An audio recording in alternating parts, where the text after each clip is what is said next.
Huh? Do you also see Navia and Clorinde over there? They look like they might have run into some kind of trouble. Let's go check out what's going on.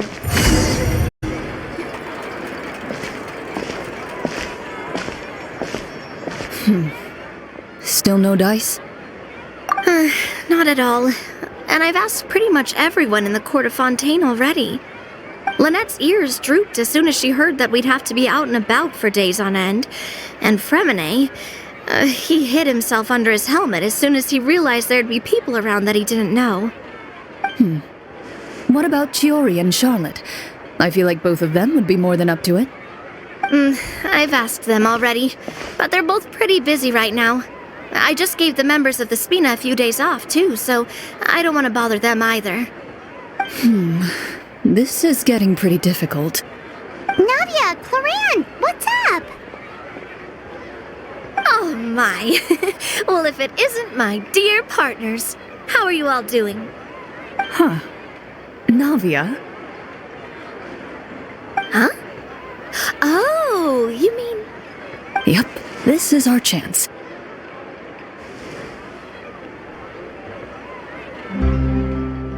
Do you need our help with something? Oh, precisely. My dear partners, we've got a huge problem right now that only you can solve. Whoa, for real? Absolutely. We've already exhausted all our other options.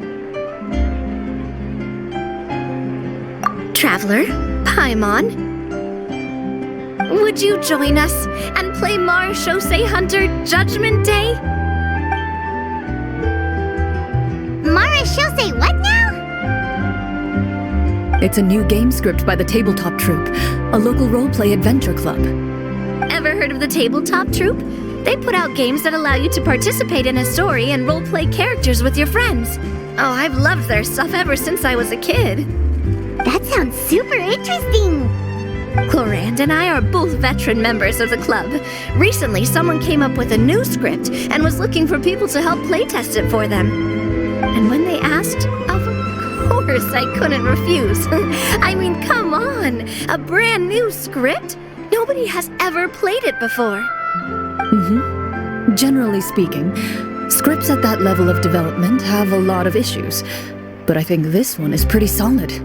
The author obviously put a lot of work into the story, and the world building is also quite credible. Whoa. I know I was the one that handed you the script, but some of us haven't read it yet. No spoilers, please. Anyway, the script calls for a team of 4. Ah, yes. We're missing one final player right now. So, you're saying you'll help us out? I knew I could count on you, partner. Paimon and the Traveler are kind of a package deal. Is that okay? That's not a problem. I'll adjust the pace based on the actual number of players and ensure that everyone has a good time. Well, Traveler, what do you think? Wanna play? Paimon will follow your lead. Well, that solves our problem. You have our thanks. Woohoo! I'll go grab the script manager from the club right away. The script manager? Didn't you just say that you gave Clorinde the script? The club introduced a completely new kind of gameplay for the script. In this iteration, the Game Master's version of the script is incomplete. The script manager provides the next part of the script only after players have completed the current list of objectives. On top of that, in order to increase player immersion, the club has created some of the story's sets and scenes in real life. We'll only know where we should go once the script manager reveals the starting location. Wow, you're right. Whoever wrote this script really did put in a lot of work. And it's got a real healthy amount of suspense, right? I mean, even the GM doesn't know how the story will end.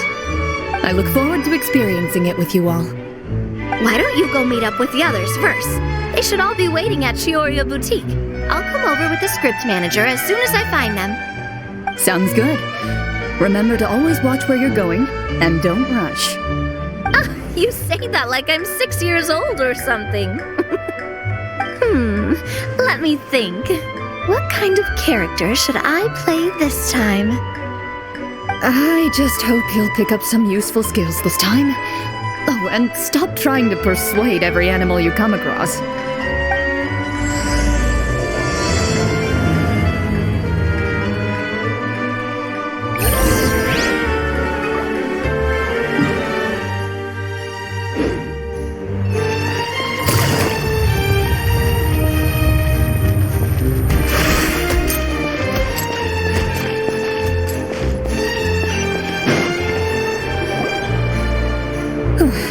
Sorry to keep you waiting. You're back! Huh? And you've got the Traveler and Paimon with you too! What a pleasant surprise. I assume you'll be joining us for the game den? Linny, Farina! Paimon didn't know you were playing too!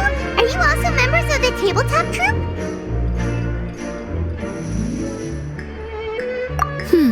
I'm more of a casual member, if anything. I haven't taken part in many formal club activities. Lynette Fremine and I play something similar at the Hotel Bouffe Tété sometimes, but I'm usually the GM. Still, I'm sure it'll be fun being a player for the first time. I'm looking forward to it. Well, I'm not a member of the club at all. Clorinde simply woke me up first thing this morning, said there was a good script worth experiencing, and asked if I wanted in. If you're interested, I can give you a referral. That should give you a 40% discount on membership fees. I think I'll wait to see how this experience plays out first, especially when it comes to the quality of the script. If it's sufficiently fun, then I'll join. Do you participate in a lot of tabletop troupe activities, Clorinde? You could say that. She's actually one of the few senior game masters of the troupe. Right. I knew about that even when she was still my subordinate. It's nothing. Really, just a small hobby of mine. Wow. Paimon's so used to seeing you be all upstanding and intimidating as the champion duelist. It's kind of hard to imagine you role-playing with a bunch of friends.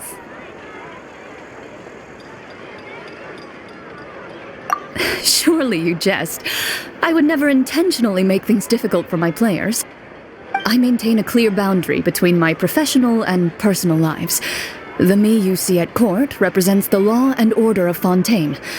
I put all personal feelings to the side and grant a fair duel to all who seek to defend their honor. But in my personal life, I'm just an ordinary person. Someone who feels anger and sadness, just like everyone else. Well, you say that, but for all the time I've known you, I don't think I've ever seen you cry. I've seen you get angry, sure, but now I'm wondering whether you were actually mad or if it just looked that way from the outside. I was probably in work mode during those times.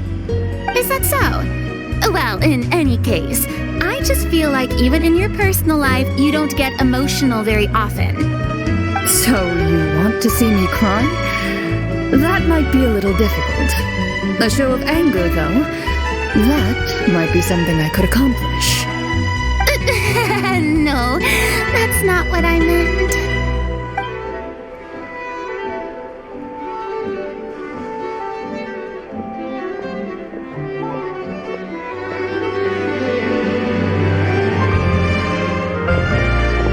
I'm back! Here, allow me to introduce you to the script manager, Mr. Florian. Pleasure to meet you all. Hello. Wait, are you a champion duelist too, Mr. Florian? Oh, no. This is just the costume provided by the club. I occasionally play a few of the roles in my scripts. That sounds like a lot of work. It's nothing. It's the least we can do to give the players a more immersive experience. Anyway, allow me to give you a brief introduction of the script. This script was adapted from the real history of the Marechaussee Hunters. You all will play the role of hunters from a bygone era and resolve a series of events unfolding in the capital. Paimon's not super familiar with the history of the Marechaussee Hunters. Is that a problem? Oh, no problem at all. I can give you a brief rundown. So, basically, Marechaussee Hunters were people who dedicated themselves to hunting monsters and protecting the city by using a special swordsmanship technique passed down over generations. Their story can be traced back to the ancient Lemurian dynasty, as well as the first hunter, Cassiodor. But I'll leave the finer details for you to seek out and discover later. And I'll provide additional commentary as the story progresses. In that case, brave hunters, are you ready to set out on an unknown adventure? Whoa, just one sentence and it's like we're in the story already. Aha, I see many a determined gaze before me. Very well, head over to this location and begin your heroic journey. So, as we follow the story, it leads us to specific scenes? Ooh, sounds pretty innovative. What does the message in the envelope say? It's the exact location of the scene, as well as the formal permission to use the venue. Seems like they have everything prepared. Please check all your belongings, everyone, and make sure you haven't forgotten anything. Once you're ready, please follow me to the designated location. Sounds good. Hunter Squad, move out!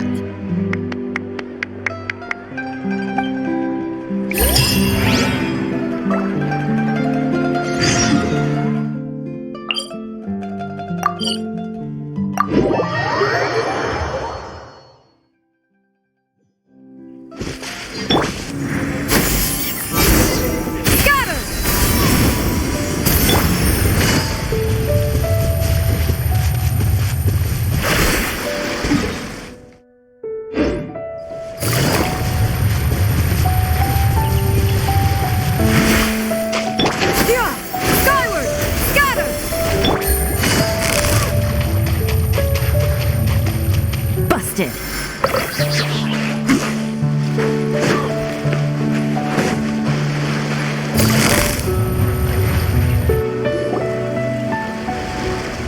Whoa, they really have thought of everything. Even the phaetometer is here and ready to go for us. The phaetometer. What's that? It's a card that's used to determine action success or failure. We'll need to use it when we try to use certain skills. And what about all the dessert and tea? Is that for us as well? That's what the message said. Oh, really? That's so nice. It feels just like a tea party with friends. Those snacks have Paimon's name written all over them. I think you might be more of a snack hunter than a Marachose hunter, Paimon. Snack Hunter Paimon reporting for duty. If there are delicious snacks to be found, Paimon will track down every last one. The desserts are great. But I'm still looking forward to the story more than anything. Very fair. Then, let us begin. First, please pick up the blank character cards in front of you and write down your name and profession. You can find an abbreviated version of the rules printed on the back of your character card. If you have any questions, feel free to ask me. In this story, everyone is a Marachose hunter. To reflect this, the club has prepared a small badge for everyone. Ooh, nice. As hunters, you have proficiency in swordsmanship and fighting by default, so there's no need to allocate any additional skill points to those areas. Swordsmanship? So there's a fighting part to all of this? Paimon's not sure she can do all that on her own. Maybe Paimon can just stick with you? Why don't you share a character card then? The Traveler will be the Marachose hunter, and you can be her little floating assistant. Kinda like in real life. So, for the name, do I fill it out with the name of my character? Yep, it can be any name you like. You can use your real name too if you want. I do that whenever I get too lazy to think of a new name. Oh, so it would be like experiencing a different life, but still as yourself. That's not a bad idea. In that case, I think I'll continue to use the name Linny then. Next up is the skill sheet. You have a limited amount of skill points that you can use to learn a number of skills. The more points you invest in a particular skill, the easier it will be to pass associated checks. I'll take persuasion and investigation. Those are must-haves when it comes to missions like these. Oh, those skills sound like they'd be useful for gathering intelligence. Good idea, Navia. Just as expected of a veteran player. So, should we also take those skills then? Not necessarily. Since we're working together as a team, we could leave the negotiations to Navia and use our skill points to pick up other useful skills. For example, I think I'll take stealth and sleight of hand. That will give us more options if we run into any situations we can't negotiate our way out of. Oh, interesting. I wasn't thinking about it like that. I suppose it's not so different from an acting troupe. Everyone has their own role to play. Let me see. I'll take arts and performance. I'm not quite sure what use they'll be, but I'm not as knowledgeable about the other skills, and I'm not too confident I'd be able to roleplay them well. Well, that leaves us. What do you want to learn, Traveler?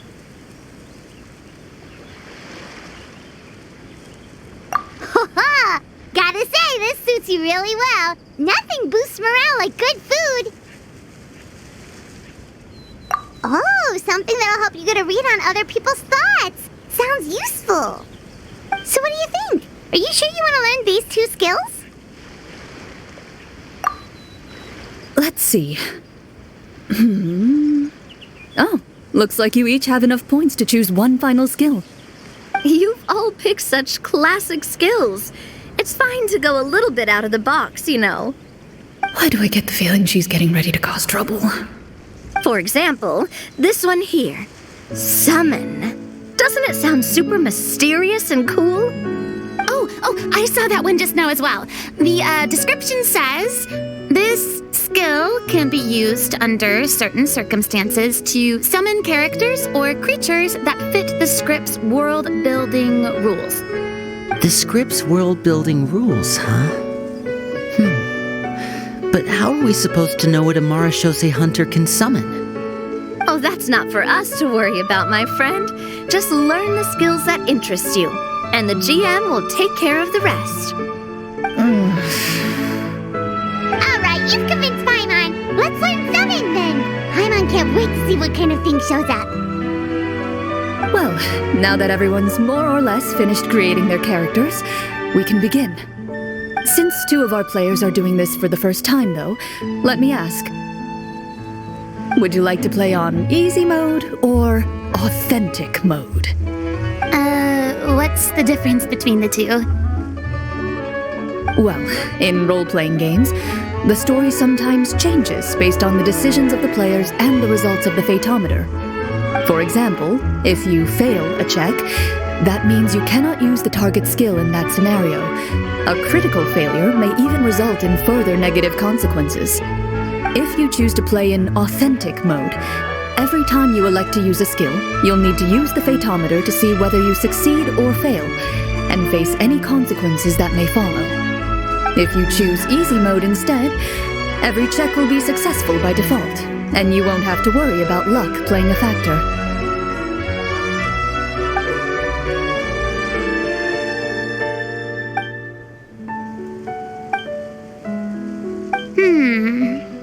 Given that I'd like to focus on the story, I suppose I should pick easy mode. I'd feel bad if I brought the team down by failing my checks. Huh? Oh, come on. Don't worry about that. RNG is the lifeblood of role-playing games.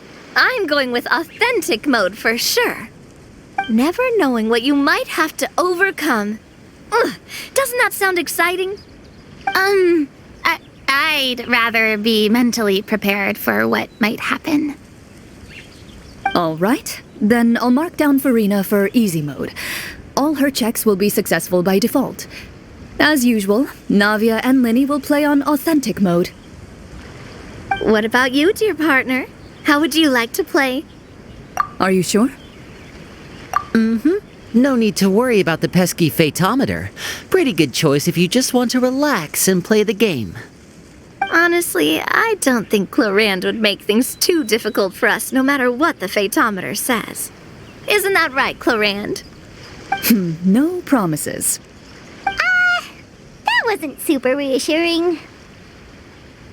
Well, anyway, enough talk. Let's get started. I want to experience at least a good chunk of the story today. Speaking of the story, why is the beginning scene on a beach? Well, that's because... a long time ago, back when human civilization was still in its infancy, powerful demons and evil sorcerers ruled over the land. They created a host of monsters and sent them to slaughter all humans in existence. Soon, a group of human rebels banded together. With their swords raised, they swore to brave the darkness, and in doing so, subdue each and every monster that sought their destruction. They became known as the Marachose Hunters.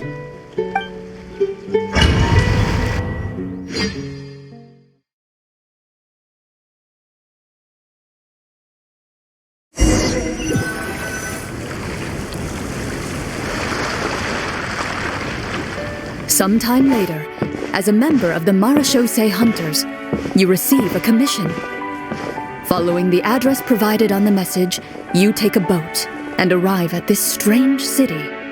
As you inhale, you can taste the slightly salty air of the docks as you begin to survey your surroundings. There aren't many people in the vicinity, but you do take note of a few others who, like you, seem to be sizing up this place.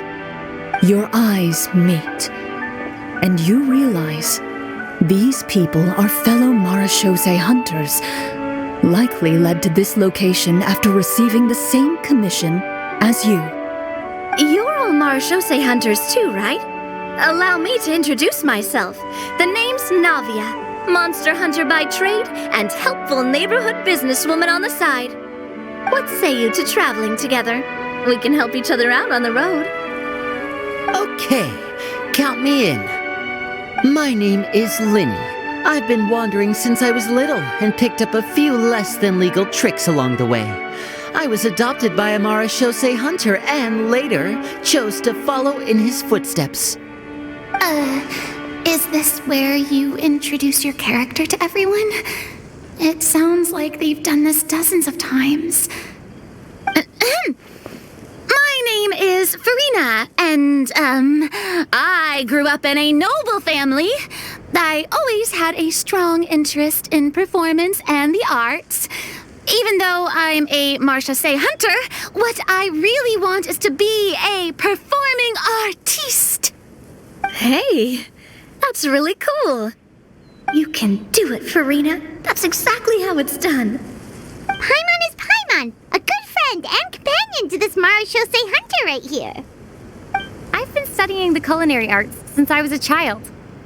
I hope my delicious food can help boost people's spirits. That's wonderful. I'll be looking forward to your cooking during our adventures together. Well, if we're all here for the same commission, why don't we take some time to confirm what we need to do? You open your envelopes at the same time. The message reads, "To the honorable and trustworthy Marachose Hunters, our kingdom is currently facing a grave crisis. The lands outside the capital have been overtaken by monsters, and our people are being led astray by forces of wickedness. We beseech you, please help us resolve this crisis and return peace and stability to our home." Huh. The layout of this city looks super familiar. It kinda reminds Paimon of Mondstadt. The scriptwriter must have used a real-world city as a reference when coming up with the map. As experienced hunters, the layout of the city reminds you of places once traveled. You recall the sight of tree-lined streets and the gentle tranquility of days gone by. Yet, as you regard the city in front of you, it appears to be little more than an empty shell. Its hollow gates are open to you, beckoning you to come forth and bring salvation back to the town. I carefully read every line of the letter and turn my attention to the signatures at the bottom. Who issued this commission to us? You see a long string of unfamiliar names. It would seem that many of the residents of the city issued this commission together. They sensed that things were not right within the kingdom and sent a distress signal to the outside world. In that case, why don't we take a walk around the city and see if we can learn anything from the local residents? Oh, good idea. We might be able to get some leads on the monsters and bad guys we're after. You look up and see a tavern nearby. It appears to be open for the day. Why don't we go check out that tavern? If the novels I've read are anything to go by, taverns are usually full of information.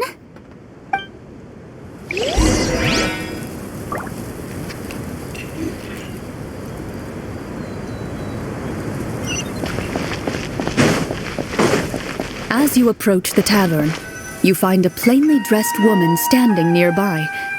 She appears to be rather troubled about something.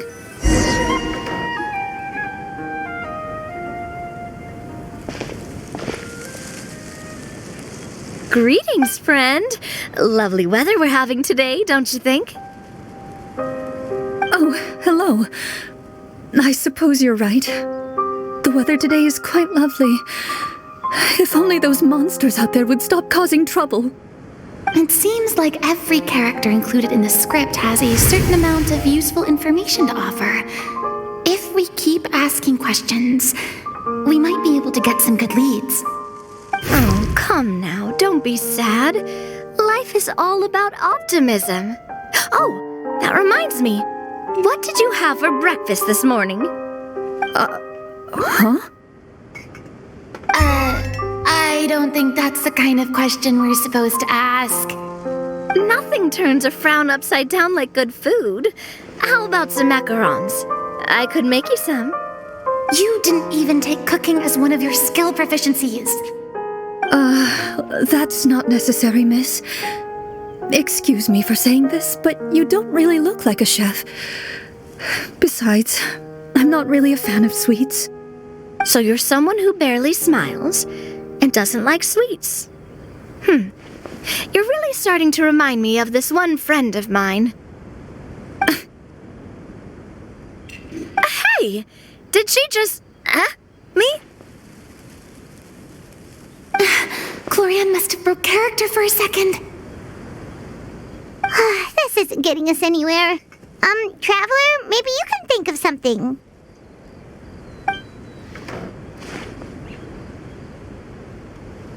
The results of insight checks aren't disclosed to the players, so I'll be the one consulting the fatometer.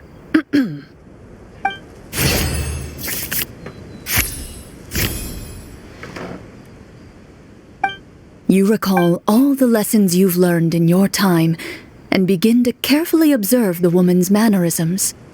You notice that when she's quiet, she has an empty look in her eyes, as if her thoughts have drifted to a place far, far away. And when she speaks, she often subconsciously reaches out to touch the ring on her left hand. So you noticed. That's a little embarrassing. A horde of monsters suddenly appeared near the capital recently, so all the guards were dispatched to fight them. Do you remember when those monsters appeared? I'm not completely sure. All I know is that my husband was dispatched to fight them 3 days ago. Do you know where he was sent? It all happened so fast. When we said our goodbyes, he couldn't even tell me where they were sending him. You have our thanks, friend. We'll find and defeat those monsters as soon as possible. We sincerely hope your husband will be able to return to your side soon. Oh, thank you. Don't worry. We'll find him. Just try to remain optimistic and wait for good news. We don't always get to choose what happens to us. But we do get to choose the little things like what we eat and how we respond to the things life throws our way. I hope that one day you too will recognize the power of something as small and inconsequential as a delicious dessert. I'll do my best. You bid farewell to the woman and continue your journey further into the city.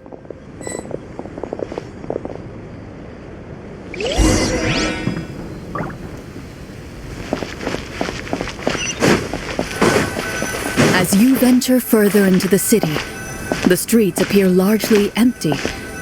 An elderly woman walks past. You see her shake her head as she puts away her wrinkled wallet. A nearby merchant folds his arms and gives you a disdainful look. You get the impression that he's someone who has long gotten used to the sight before him.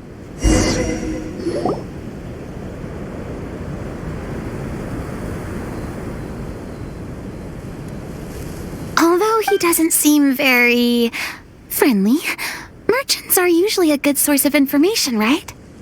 Pardon me, sir. I'd like to ask a question if I may. That depends. How much are you willing to pay? How about this much? What do you take me for? Some lowly beggar? You can't even buy half an onion with that amount. Surely an onion can't be that expensive, right? What do you know?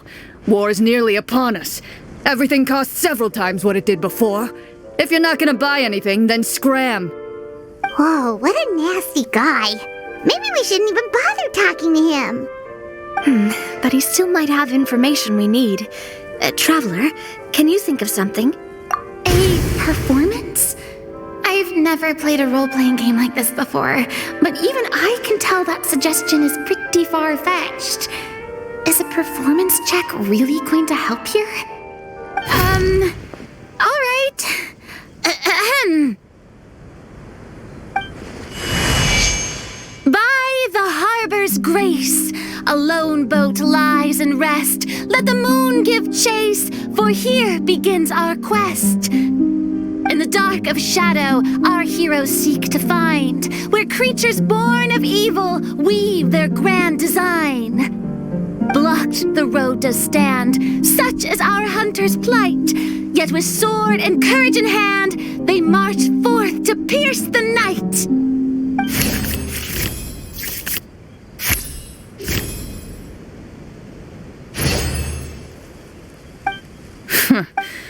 I don't recall asking for a bardic song. Don't expect me to give you any coin. But if you meant what you sang, and you are indeed some kind of hunter, then by all means, please go out and kill those monsters for us.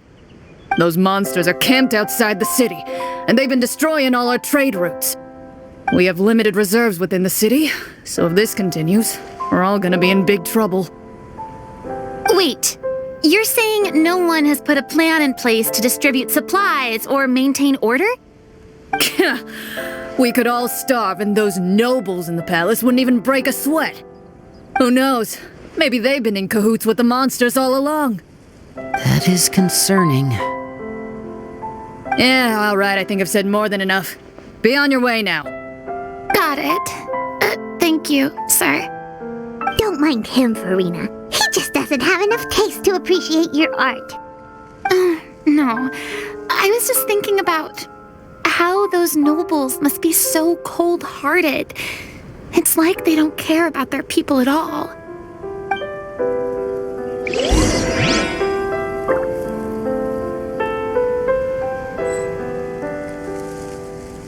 Should we try to go somewhere with more people? Oh, how about the city square? Follow me. Before you lies the city's central square. You see a man with a slightly anxious look on his face, pacing back and forth, his head hanging low. He doesn't seem to notice your approach. Still immersed in his own thoughts, he shakes his head and lets out a long sigh. This guy seems promising enough. Maybe I can get some information out of him. Hello, sir. Is there anything I can do to help you? Oh, wait, you're... I'm... Oh, Oh, dear goodness! You're a Marashose hunter! You recognize us? Ah, are you one of the people who wrote the commission letter? Yes! Oh, I didn't expect you to actually come! Oh, what great news! The city is saved! What happened here? Alas, we once lived comfortable, carefree lives. This city used to be free of monsters. The first Marashose hunter, Casiodor, the Golden Hunter, he was the one who drove them back. However, monsters have once again surrounded the city. Perhaps the seal that kept them at bay has lost its power. Or perhaps an evil sorcerer has been meddling in our affairs. All I know for sure is that their return has stripped the city of any chance at peace. Are there not enough soldiers to drive them out? It's not a question of numbers. The guards simply have no idea how to deal with them. Most people my age have never even seen one of the monsters, much less been trained to fight against them. What's worse, many of us don't even know the history of the Marashose hunters anymore. When I was a child, though, my grandfather would tell me stories about how the Marashose hunters drove back the monsters. So, on the off chance that something might come of it, I decided to reach out to you. To be perfectly honest, I was starting to think all those stories were just tall tales. But now that I've seen you in person, I finally know that it was true. Well, you can rest easy, friend. The righteous and formidable Marashose hunters are on the case. The man is touched by your determination and resolve. His eyes begin to well with tears of relief. Still, if we are going to hunt the monsters, we need to know where to find them. Can you give us any leads? All I know is that the area outside the city is dangerous. I'm afraid I can't point you toward a specific location. Oh, although, if you leave the capital through the main gate and follow the road, you should run into a group of guards. They might know more about where to find the monsters. I see. We'll go look for them then. All right, be careful. Oh, and one last thing. The monsters outside the city are just part of the problem. There are evil sorcerers inside the city as well, so be on your guard. They're actively working with the monsters, and have corrupted the court ministers with malicious magic. They're the reason why, even inside the city, everything has been a giant mess. Even one of our kindest ministers has turned into a boorish and unreasonable figure, interested in nothing but enacting laws that exploit the people. Who knows how much longer we'll be able to go on like this. Talk about being stuck between a rock and a hard place. I feel bad for him. Maybe we should try to cheer him up?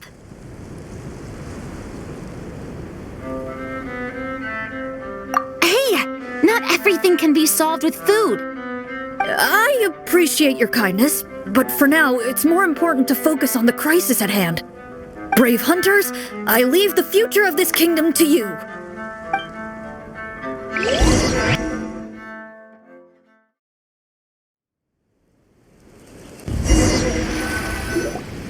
If I understood correctly, there are currently 2 problems in the kingdom that need solving, right? Exactly. We need to defeat the monsters outside the city and take down the evil sorcerer stirring up trouble from within. But which problem should we tackle first? Well, this seems like a good moment for a break. Take some time and discuss what you want to do. Let me know when you've made your decision. I really didn't expect the people in the city to keep us at arm's length like that. I totally thought the hunters would be treated like heroes. Well, Clorinde said the script took cues from the real history of Fontaine, right? Maybe the real-life Marashose hunters were also treated like that. I wouldn't say it's a perfect representation of history, but there are definitely some similarities. Would you like to hear more about it? Sure. As long as it doesn't spoil anything in the script. You've brought up bits and pieces of the hunter's history before, but it was all in passing. Paimon wants to know too! The hunters were super powerful, right? Were they all from a special line of supernatural beings or something? Kinda like The yokai in Inazuma? No. All Marashose hunters were ordinary mortal fighters. The only thing that set them apart were the special sword techniques passed down over the centuries. Huh? So you mean anyone could become a Marashose hunter? In theory, yes. All you would need to do is survive the rigorous training and master the swordsmanship techniques required to fight the monsters. Still, most people dropped out at the early stages, and others called it quits the minute they saw a monster in person. To become a hunter, you must be strong in both body and mind. What kind of monsters did the hunters fight exactly? Oh, and the evil sorcerer the script mentions.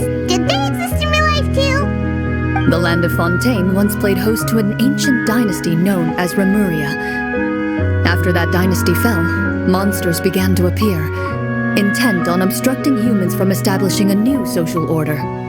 One of the ancient sorcerers of Rapperia used his power to assemble a formidable army of golems. He sought to use that force to establish himself as king. Now wait a second. Don't tell me that guy was the inspiration for the evil sorcerer in the script. We still haven't found any in-game information on him yet. So, why don't you talk about someone else for now? Well, I wasn't planning on going into anything you might be able to find out in the game. But if you want me to talk about something else, then... how about Casiodor, the Golden Hunter? Or Egeria, the ex-Hydro Archon? Wait, but those people are all from a super long time ago. Where did you learn all this, Clorinde? From my master. By master, you mean Miss Petronia? Is someone you know? Absolutely. Miss Petronia and my father were good friends. Back in the day, she would often bring Clorinde over to play, but then... Let's not get off topic. Anyway, back to what I was saying. Responding to Egeria's call, a number of warriors followed Casiodor into battle against the monsters. This group of warriors, under Casiodor's leadership, became known as the Marashose Hunters. Yet, as Fontaine entered an era of peace, their work gradually became obsolete. The Marashose Phantom, originally an association made up of hunters, eventually came to be predominantly comprised of Melusines. I see. That explains why most of the people in the script have forgotten the hunters or think of them as nothing more than a legend. Is that really a bad thing, though? It can get tough always being the one shouldering everyone's expectations. Depends on who you ask, I suppose. If the name of the organization no longer commands respect, investigative work is bound to suffer. Speaking of investigations, which problem should we tackle first? Monsters or evil sorcerer? I vote monsters. That's the main duty of the hunters, right? We can come back to the sorcerer later. Well said, Miss Farina.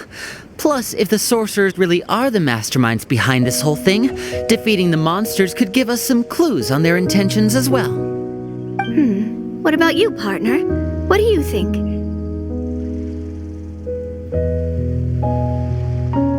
It's decided then. All right. After some discussion, you decide to turn around and head out of the city.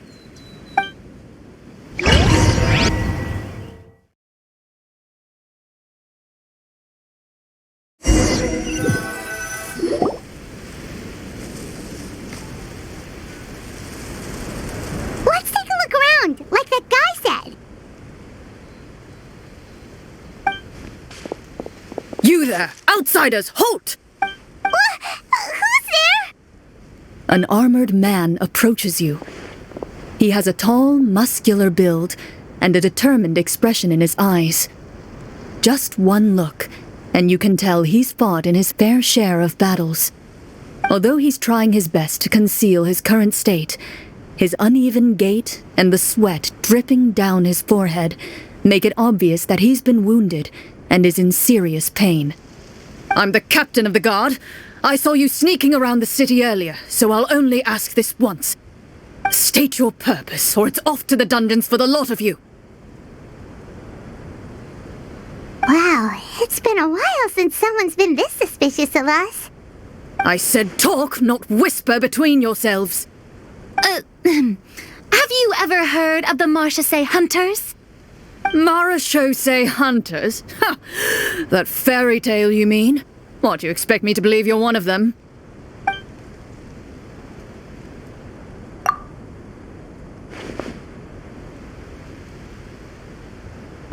Sir, we were indeed in the city earlier, but our purpose was only to gather information on the monsters. We're here to help the city and all the people within it. Your guards are still fighting the monsters as we speak. They could be seriously wounded and in grave need of support.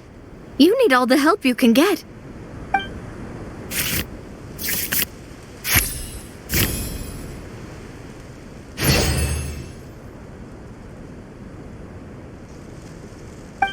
The man regards you with doubt and concern.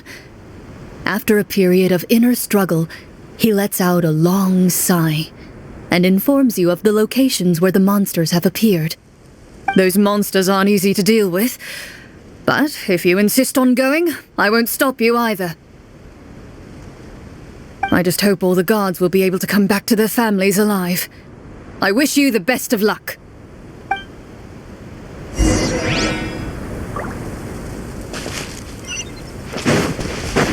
Based on what the captain said, the monster should be right up ahead. Let's go. Hopefully we're not too late. As you approach the battlefield, you see numerous people lying by the side of the road. They appear to be dressed like guards. Their faces are filled with desperation and terror. Some are screaming and cursing in vain, as if still trying to banish the monstrosities they saw from their minds. A few of the wounded look up at you in shock and disbelief. Quick, leave this place. Turn around and don't look back, they yell.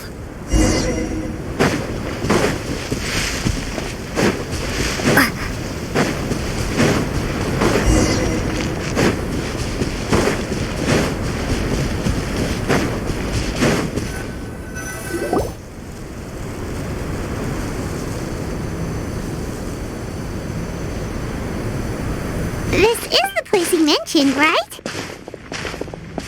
You see broken iron swords scattered all around you, and downed trees riddled with terrifying claw marks. All the signs point to one thing. A truly devastating battle just took place here. Be on your guard, everyone. The monsters might still be around. Before you can finish your sentence, you hear rustling sounds from the surrounding bushes. The monsters have emerged. They close in on you without fear. You get the impression that, in their bloodthirsty eyes, you're just another meal for them to devour. A little help here. This thing wants to eat Paimon. Your battle round begins now.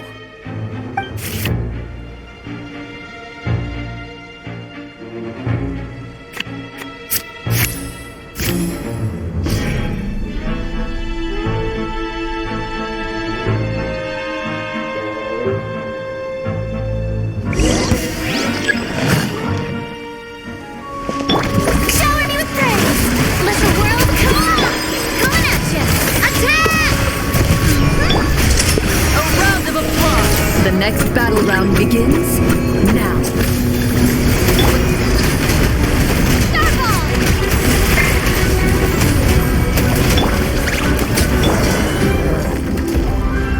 The monsters let out a terrifying roar of anger and resentment before dissipating into thin air. Thank goodness it's over. We're lucky the Marachose Hunter class came with all those preset skill points. Otherwise, we would have been in some real trouble. I never knew the phytometer even determines the amount of damage you inflict. If you get unlucky, isn't it just game over right then and there? That's part of the fun. The uncertainty of fate is what gives these games their appeal. Just as you begin to celebrate your victory, a suspicious lump on the ground catches your attention. A suspicious lump? Wait, could it be the thing that appears after every battle? I walk up to it, crouch down, and begin to carefully examine it. I've still got my right glove on, so it should be fine for me to touch it, right? As you investigate the mound, you discover that the exposed portion appears to be made of wood.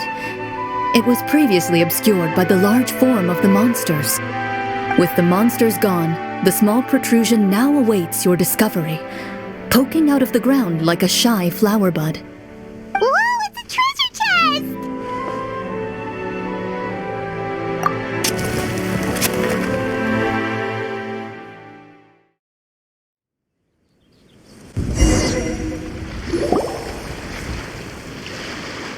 With everyone's help, you successfully excavate the wooden chest from the ground.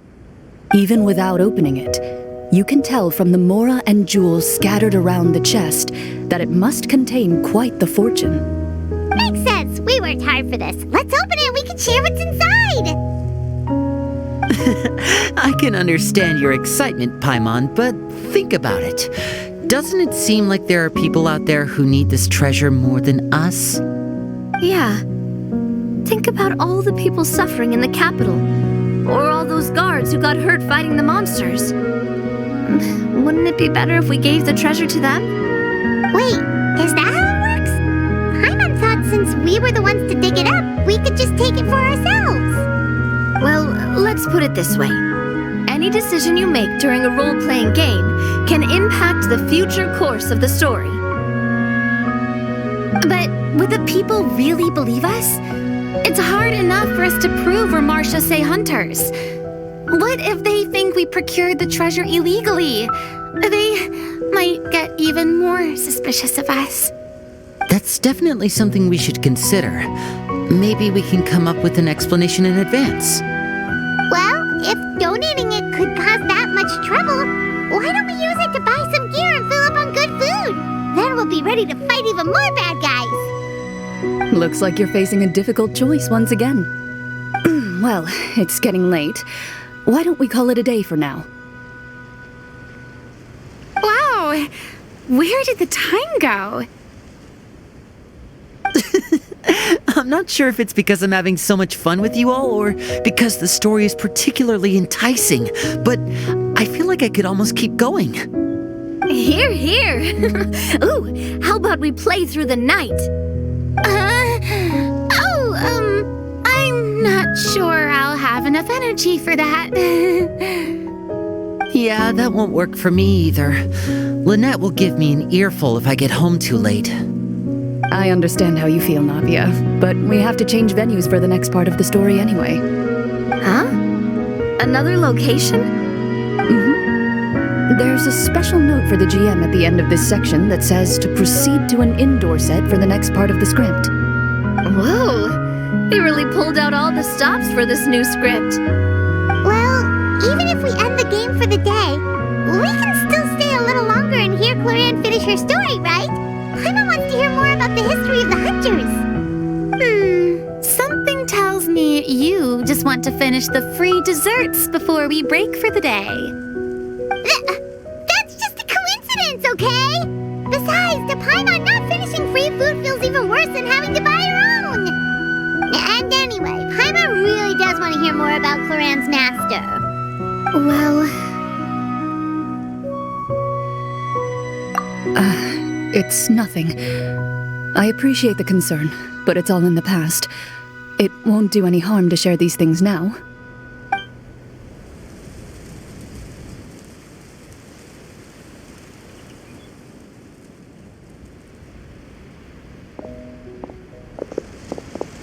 My earliest memories are of living with Master. According to her, she saved me from certain people of ill repute.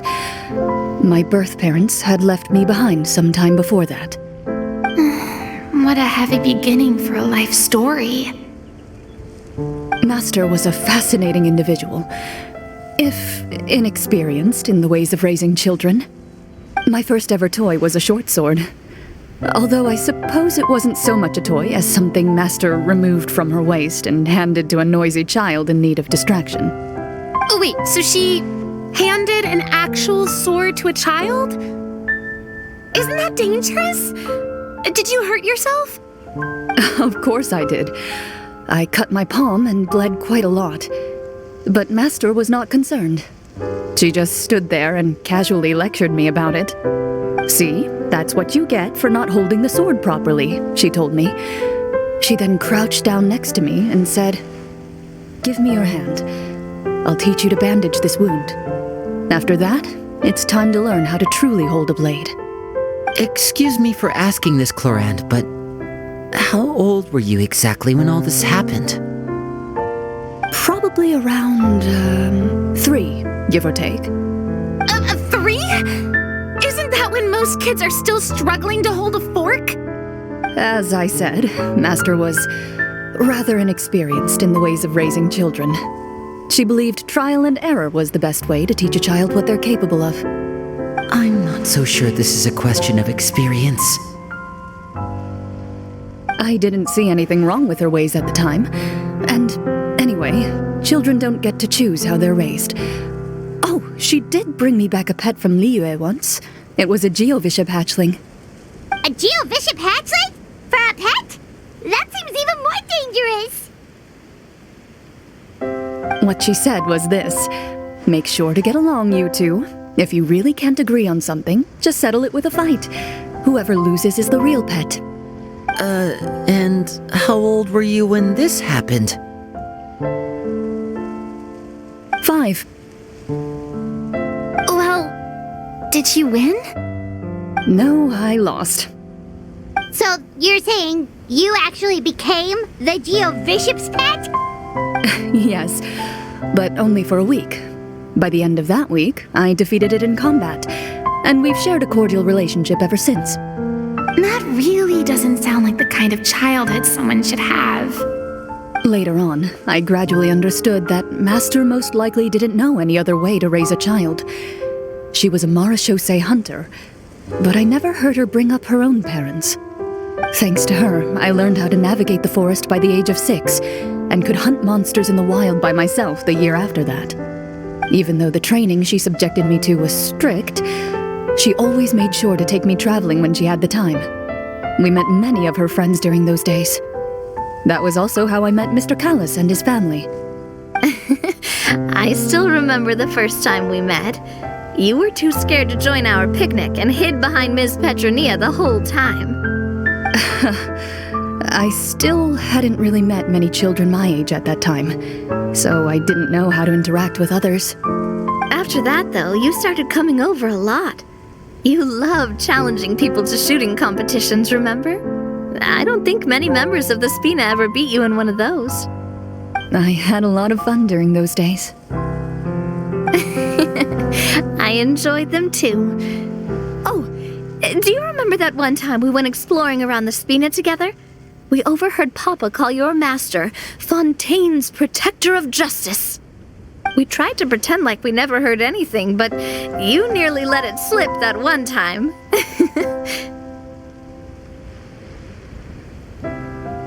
Protector of Justice.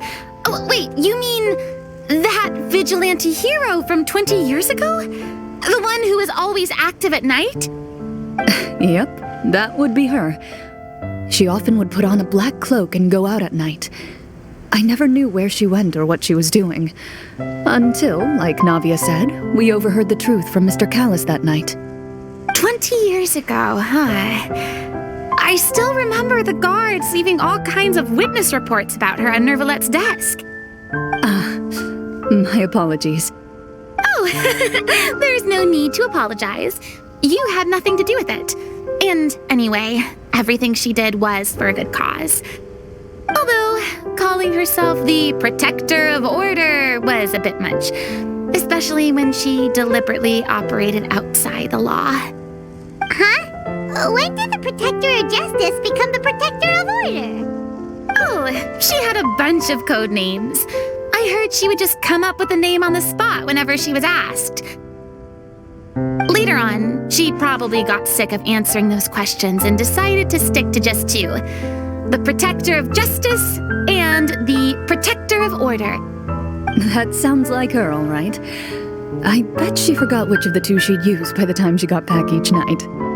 Well, she certainly sounds like a fascinating individual.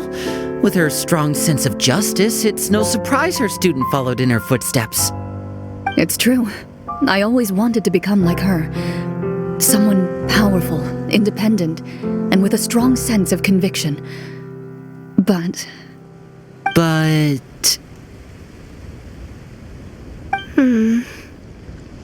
She suddenly disappeared the night I turned 10 years old. Disappeared? What happened? I have no idea. She didn't even leave a note. I was never able to find out where she went. That night, I was celebrating my birthday at Navia's house, but Master never came to pick me up. When I returned home on my own, it was to an empty house. When she still didn't appear after a few days, I went to Mr. Callus's house to ask about her whereabouts, but he only shook his head. Papa probably didn't know either. I know he sent a few people to investigate the matter in secret, but they never found any credible leads. Don't worry, I understand. To be perfectly honest, given Master's personality and way of doing things, it all made a lot of sense. If I had to guess, I'd say she probably used it as an opportunity to force me to become independent. Just like how, when a litter of kittens reaches a certain age, the mother willingly leaves them behind. Were you upset, Clorinde?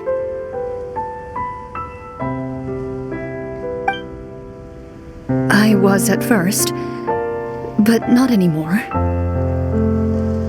I don't believe Master would suddenly disappear for no reason. There must have been something she just had to do. Well, despite everything, you still managed to follow in her footsteps and become the greatest champion duelist in all of Fontaine. You're practically a living symbol of law and justice. I suspect my position would be far too by the books for her.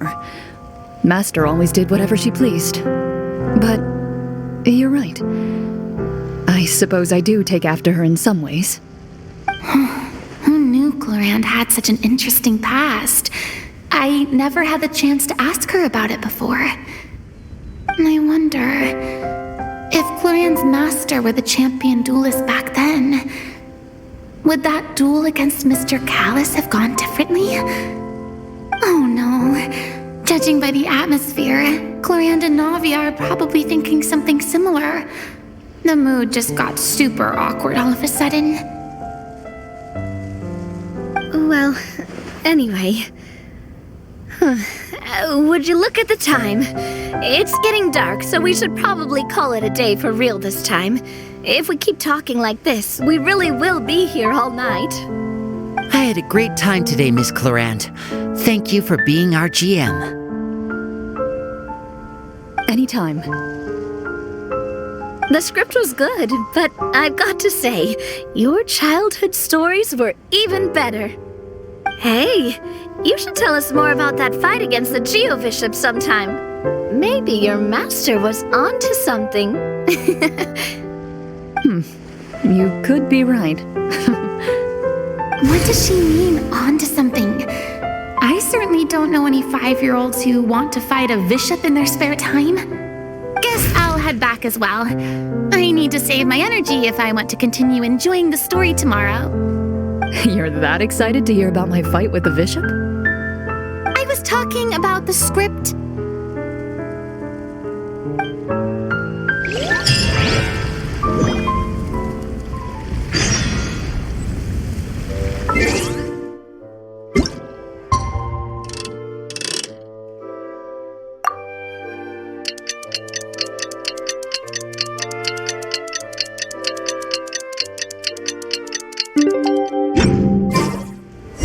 Let's go meet up with the group! Paimon's really looking forward to today's story.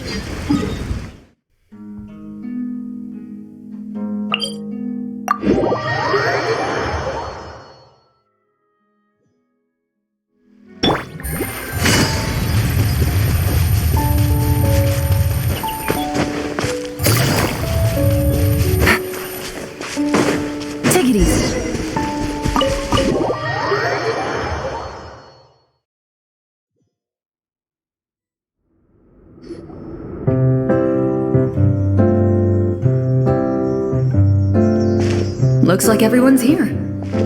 Now, before we begin, why don't we finish where we left off yesterday? There was an important decision to be made, yes? I'll pour everyone a cup of tea. Is that really the most important part, though, Clorinde? Paimon's more concerned about our current surroundings. Heavy walls, cold railings, dim lights. This is obviously supposed to be a prison. I admire the work put into the set. Still, it's obvious the scriptwriter has never paid a visit to the fortress of Rapperia. So the set is going to be a part of the script? Unfortunately, that is something I can neither confirm nor deny. Anyone think Clorinde's smile is starting to look kinda scary? Well, whatever happens, we'll just have to push on. But first, we should really figure out what to do with this treasure. If we're worried about arousing suspicion because of our identity, why don't we give ourselves a different name, just like Clorinde's master did? Yeah, it might be better to keep a low profile. As long as we're helping people, it doesn't matter who we are or what we're called. Staring at me won't get you anywhere. Or did you want some more tea? Paimon's good. Thanks. Why aren't you saying anything, Navia?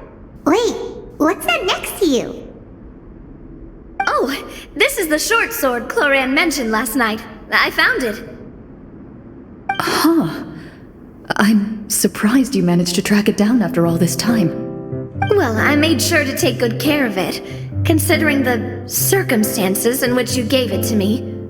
Of course I had to keep it safe. Anyway, where were we? Oh, right.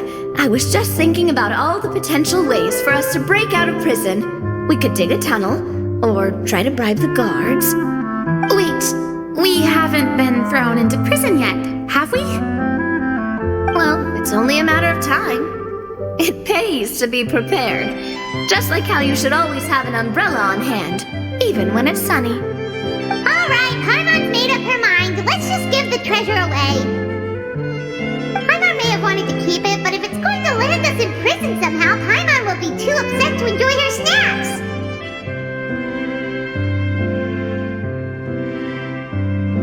So, you've reached an agreement? Alright then, we can continue with the story. Oh, and we'll collect all the scattered pieces of treasure on the ground as well.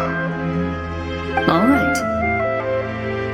You collect the treasure and make your way back to the capital with your bag of loot in hand.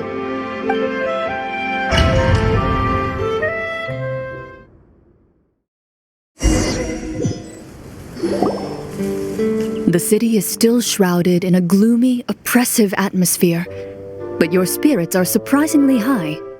In places where sunlight struggles to reach, you generously share your wealth with the children, the elderly, and the poor in urgent need of help.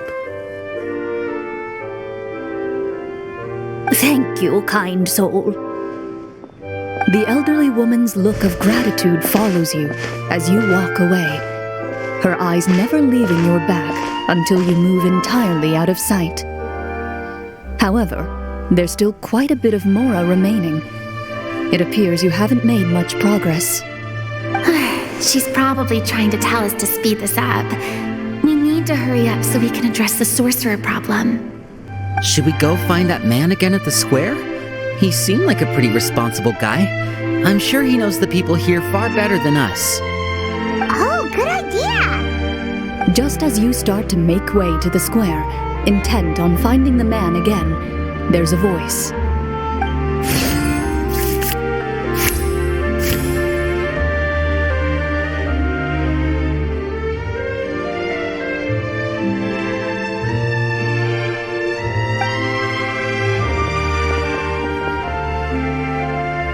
Please wait, distinguished guests. Several strange guards suddenly call out to you. They run forward to meet you and proceed to politely pay their respects. Greetings, gentlemen. Are we being invited for afternoon tea? Surely you jest, my lady. That would not be our place. It is His Excellency the King who requests to meet with you. Please come with us.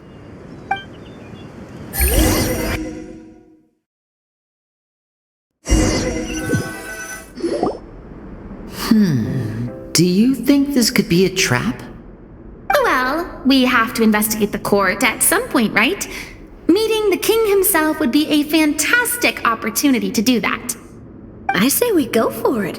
If something happens, we'll just turn the whole place upside down. That sounds a little intense. After a quick discussion, you nod to the guards and agree to follow. They lead you all the way to the audience hall of the palace. Gilded tables line both sides of the hall. The space itself is adorned with all manner of expensive antiques, glass shelves, and silver candlesticks. The items appear quite ordinary in size and dimension, yet their presence somehow makes the emptiness of the hall feel even more surreal and ominous. Wow, it's so luxurious! The elderly king, clad in a magnificent robe, sits upon the deep crimson throne before you. He wears above his head a majestic crown, with a gemstone the size of a bird's egg set right at the very front. As you observe it, you see a complex pattern of light reflect off its surface. They're here, Your Majesty. A man dressed in dark clothes, likely a minister, shields his mouth with his hands and bends down to whisper a few words to the king. After a moment, he lowers his hands and stands back up.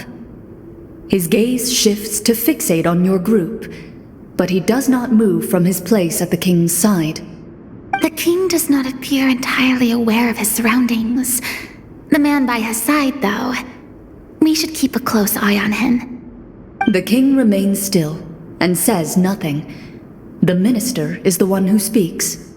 Esteemed guests, allow me to thank you for coming to our faraway kingdom.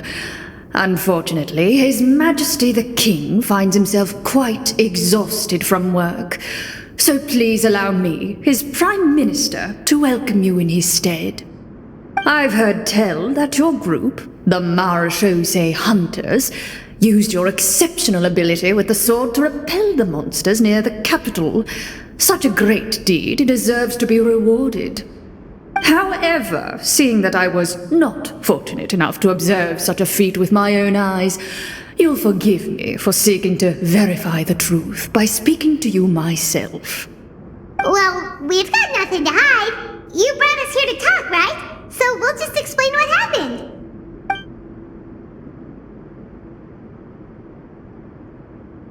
The golem's blades were so powerful, they could cut down trees in a single swipe. It took a lot of effort to defeat them, even for trained swordsmen like us. Well, that was enough details, right? Believe us now? Your account does indeed match those of the survivors. Since you were the ones who defeated the monsters, that must mean you are also in possession of the treasure they stole?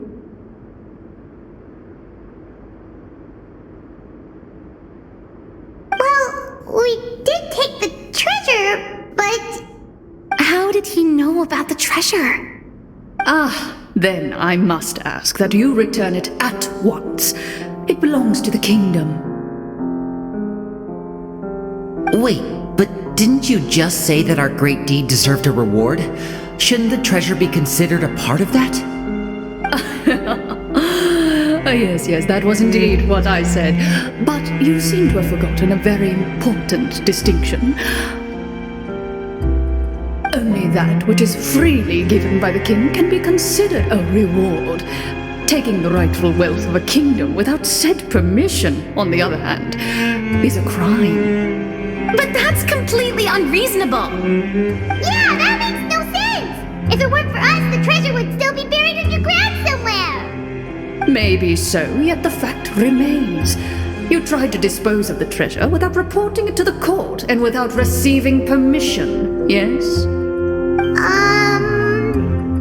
What, no answer? Surely you're not insinuating that you, a group of legendary Marechaussee hunters, sought to take the treasure for yourselves? Well, what about the king? Is he just gonna let this guy talk for him the whole time? Clad in his magnificent robe, the king remains seated, with his hands resting on either side of the throne.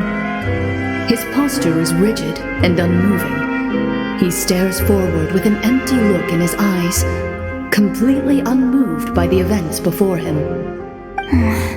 From the look of things, could the Prime Minister be the evil sorcerer? Or could both the King and the Prime Minister have fallen under the evil sorcerer's control? I would like to observe the number of guards stationed in the hall. The guards in the palace appear fully armed, their expressions solemn. Sensing the tense atmosphere in the room, they stand at the ready, each with a hand placed upon the hilt of their sword, as if prepared to draw their weapons and surround you at a moment's notice. Well, there goes my plan to turn the whole place upside down, I guess. It appears we've been visited by nothing more than a group of ill-intentioned imposters. What a pity. Guards, take them away and throw them in the dungeons.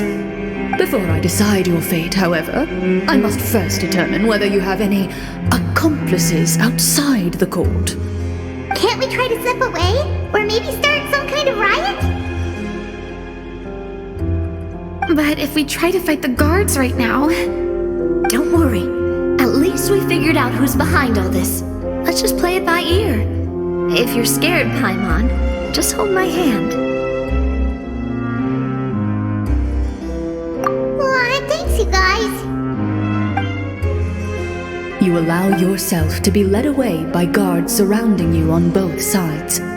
It's only when you begin to feel drops of water falling from the dungeon ceiling and smell the stench of death and decay all around you that you finally realize you've stepped into a completely different world. Stay here, and don't try anything funny. The guards lock the cell door and leave without looking back. Wait, sir! Your voice echoes through the dark hall, but the only response you receive is the sound of water dripping from the ceiling. No! What should we do now? Carve out a new path of fate with our own two hands, of course. I draw my weapon. You reach toward your waist, but find nothing there. You now recall that your weapons were confiscated before the guards locked you in the cell. The bag of treasure along with them. What about that knife I hid in my boot? When did you hide it in there? When I was thinking about digging a tunnel. Rejected. You failed to inform the GM of this course of action. Moreover, the guards would have conducted a thorough search before throwing you in prison. And the keys to the cell aren't anywhere to be seen? Correct. You don't even feel a lock hole on the cell door. Oh, well, there goes all our plans. Indeed. Huh? Why are you the one saying indeed? Because that statement holds true for me as well. This is where the script ends. What? But that's a terrible ending! Generally speaking, this should be the point where the scriptwriter gives the players some kind of hint, or gives the GM some kind of code for how to move forward. I mean, maybe they just really wanted us to be immersed in the feeling of being in prison? Like, they'll only show us the way out once we've grown truly and utterly desperate? That is a possibility. If only there were desserts and tea in real prison. Oh, wait, guess it's kind of how the Fortress of Meripede works if you're lucky. Oh, before I forget, Navia, the short sword you had with you earlier. I took a closer look, and the craftsmanship doesn't appear to resemble anything from this era. If I remember correctly, that style was last in vogue several hundred years ago. Wait, Clorinde said that sword used to belong to her master, right? Does that mean her master has been alive that long? I doubt it. The way she went about things often made her seem childish more than anything. I'd say the sword was most likely an heirloom passed down over time. Hang on. A precious heirloom passed down to you by your master. And you gave it to me just like that? You weren't worried I might lose it? Master left many things to me when she disappeared. There was the sword, an old key, and a good amount of junk she probably just didn't want to take with her. I gave you the sword back then, because I didn't want our friendship to end. Wait, when did this happen exactly? After the duel, between Mr. Callis and myself. Before that, Clorinde would have meals with us and even stay over at the Spina some days. She was on great terms with Papa as well. After the duel, though, there was a period of time where we simply didn't know how to face each other. She entrusted the sword to me and never came back. We were both sad and conflicted, and totally overthinking everything as a result. Whenever I looked at this sword, I couldn't help but wonder if Miss Petronia had never introduced us to each other at that picnic. Maybe part of the sadness I was feeling could have been avoided. Back then, it felt like I hadn't just lost a father, but a close friend as well. No one can change the past. The most important thing is that you two found your way back to each other and can enjoy things like this together. Yep, you're right. I'm sorry, you two. I didn't mean to bring up any sad memories. Think nothing of it. No one here is at fault.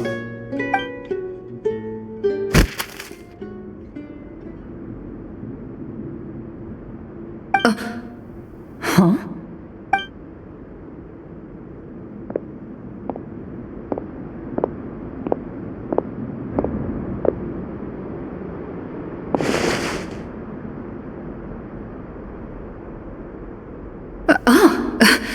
Looks like the next part of our script is here. Perfect timing. The situation was really starting to get desperate. And not just because of the prison thing. From Clorinde's face, I really can't tell if it's good news or bad news.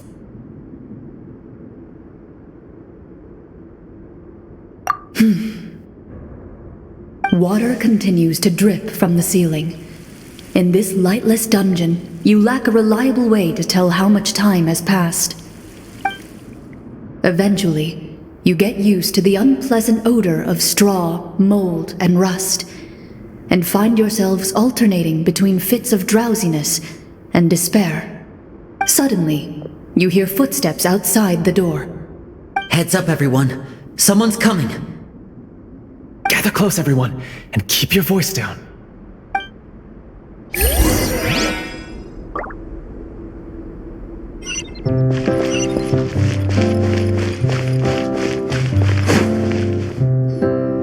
Who are you? I work as a guard in these dungeons, but my true identity is the same as your own. I'm also a marechaussee hunter. Huh? Shh! I've already sent away the other guards, but if we make too much noise... I understand, but how can we be sure we can trust you? The king has issued a formal decree. In light of the irrefutable proof of your crime, you're to be executed before tomorrow's sunrise. If you want to escape, it has to be now. Executed? We barely did anything! Monsters appearing at the same location as the treasure. Could this entire thing have been a trap? There will be time for speculation once we're out of here. As for my identity, I have no way to prove that to you just yet. Infiltrating the capital was difficult, and finding a chance to speak with you has taken a lot out of me. I could go on, but I think we can all agree that now is not the time for details.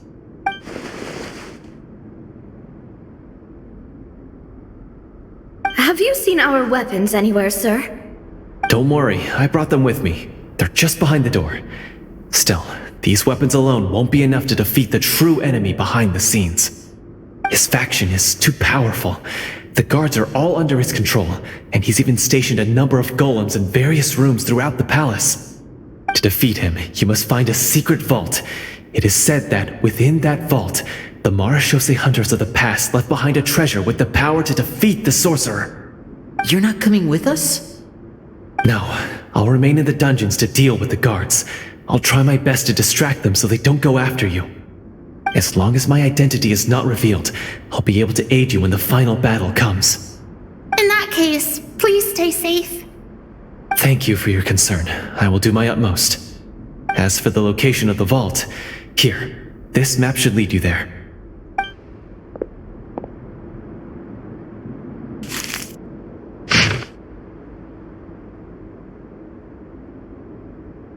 Got it. All right, once I open the door, remember to stick close and refrain from making any noise. I'll lead you out of here as quickly as possible. You now have the chance to restore the honor and legacy of the Mara Shosei Hunters, so please, get out there and reclaim what's ours. And be sure to exercise caution. With the help of the guard, you successfully escape the dungeons. Your sense of despair and anxiety both seem to fade as you continue your quest.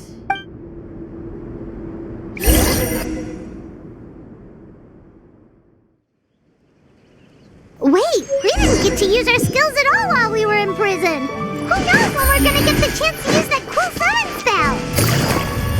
That is a pity, but we can only continue to move forward.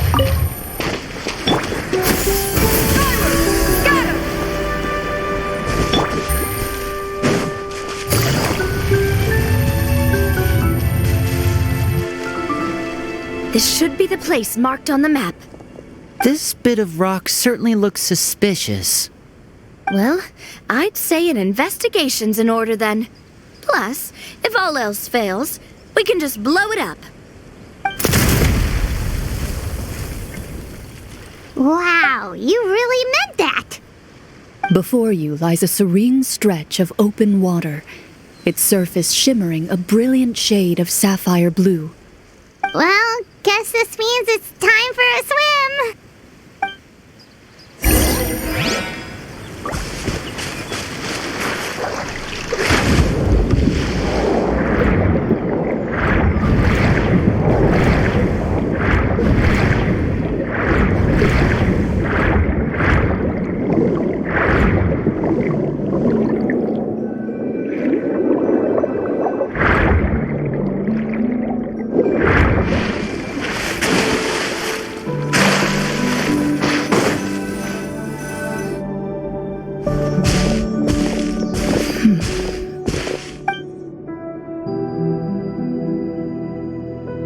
What's the matter? It's nothing. As you step into the cave, you find yourself in an eerily quiet space. Before you lies a narrow passageway that appears to trail off endlessly into the distance.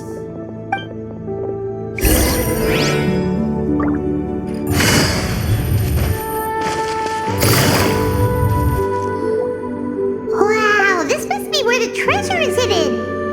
But this door is blocking our way in. It almost looks like it's been here for quite some time. I've got to hand it to the tabletop troupe. They really went all out with the props. What have we got down here? A kind of mechanism connected to the door?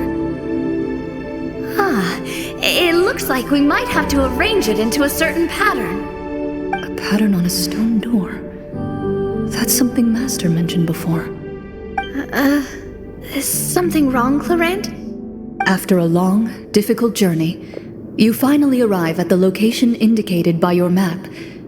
It appears to be an ancient site of some sort, where treasure likely awaits. Your surroundings are exceedingly quiet and serene, as if the secret that slumbers here has never once been disturbed. If you listen closely, you can almost convince yourself you can hear the sound of its calm, gentle breathing. That description makes Paimon feel kinda bad for disturbing this place. We're doing this for the sake of the people, to free them from the evil sorcerer. I say it's time for this treasure to once again see the light of day. Linny's right. We need to keep going. The future of the kingdom depends on it. The next part of the story requires us to solve the puzzle, right? Let's start exploring the area. Yes, that should be fine.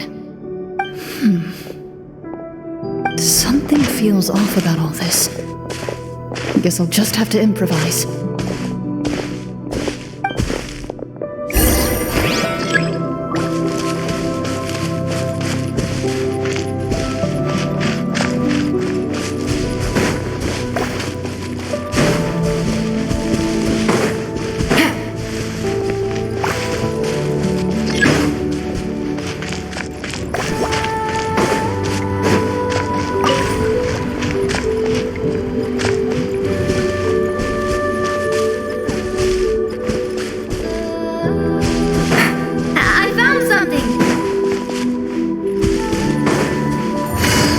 Something here, too.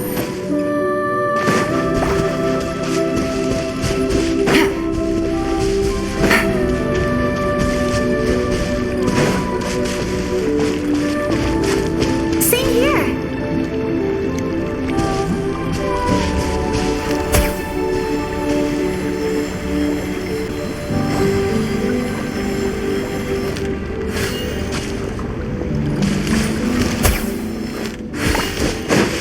Take it easy.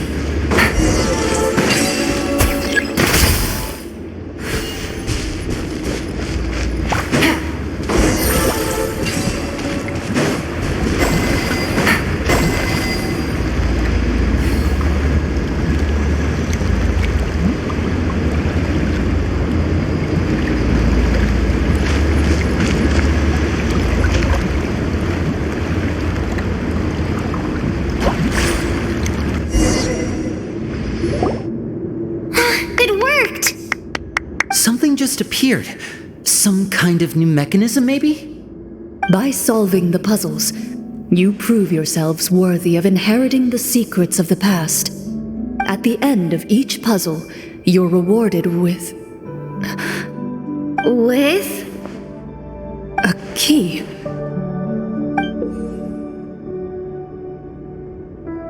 Oh, it must be the key to the big door. This is one of the Marechaussee Hunter keys that are passed down from generation to generation. It looks just like the one Master passed down to me. It is said that 4 keys in total are required to form the final, complete key. And it seems like we just collected 3 of them. That must mean... Huh? What's wrong? You hear a few strange noises. Suddenly, all the torches in the ruin go out at once. Huh? What's going on? Did we fall into another trap? For the sake of immersion, please close your eyes, everyone. Without the torches, the space is now completely dark, and you cannot see anything.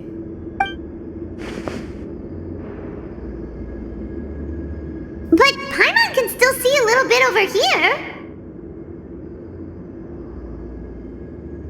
Oh, right, sorry. Suddenly, you hear the sound of footsteps pierce through the darkness.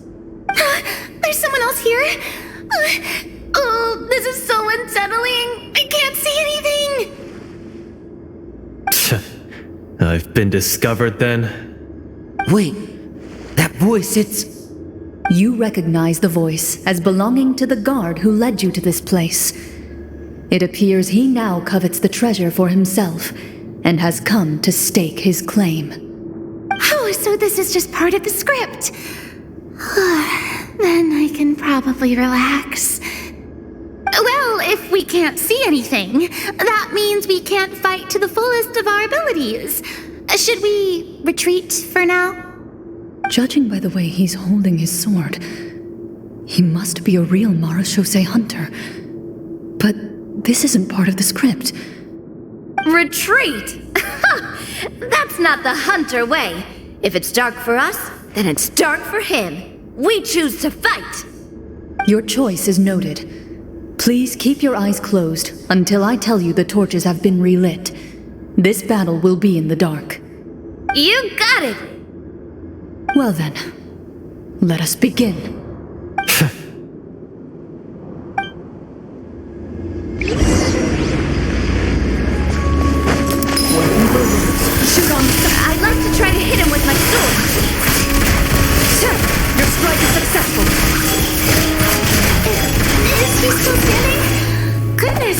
sure has a lot. Is it over? Can we open our eyes now? The enemy is strong and relentless, but the battle is nearing its end. The torches have not been relit. What about now? Final strike! Ha!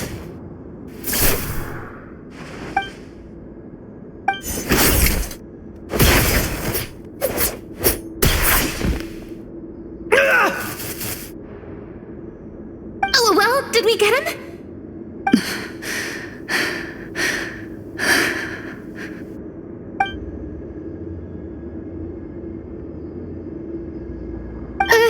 Clorinde? Warm fire flickers across the walls once more. Your vision is now clear. In an impressive display of courage, the four of you successfully defeat the uninvited guest. That look in his eyes. It's like he became an entirely different person as soon as I defeated him. Huh? Mr. Florian? Oh, wait. We're supposed to be role-playing. I should stay in character. Speak your name, guard. Why did you lead us here just to betray us? Is this treasure really more important to you than bringing peace to the kingdom? What kingdom? What peace? Those were nothing but lies! I, Florian, am a true Marechaussee hunter, descended from hunters of ages past. So he's also using his real name.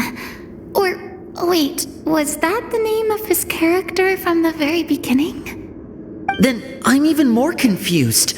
If you truly are a Marechaussee hunter, shouldn't you want to help us just like you said before? Shouldn't we fight together for the sake of the people? What do you know? In this day and age, there's no glory to be had as a Marechaussee hunter. What's that supposed to mean? My skills were passed down to me by my father. We lived a life of obscurity in the remote wilderness. Still, he devoted everything he had to being a Marechaussee hunter. And what did he get in return? A life of poverty and pain, in a world that forgot all about him. When he died, not a single person came to mourn his passing. The Marechaussee hunters were the ones who saved this city. We're heroes. We deserved more recognition and respect than this. Is he talking about how no one in the capital seems to remember the hunters and their legacy? I didn't expect the script to contain this level of social criticism. So that's why you want to take the treasure for yourself? You feel like you're owed fame and wealth? If you already knew where the treasure was located, why didn't you just come down here and take it? Because I still needed the final key. Only a true Marechaussee hunter is capable of passing through this final door. As someone who sought to hurt others for his own gain, Florian lost that right long ago. Okay, but what is this treasure anyway? We've got all the keys, right? So can we just go in and take a look? You're sure you want to go in? We've been talking about it for so long. Of course we want to see what's inside. And we've already defeated Florian, right? So he won't try to take it from us anymore. Pesky brats. Watch yourself. Then let's open the door together. All right. Your choice of action is confirmed.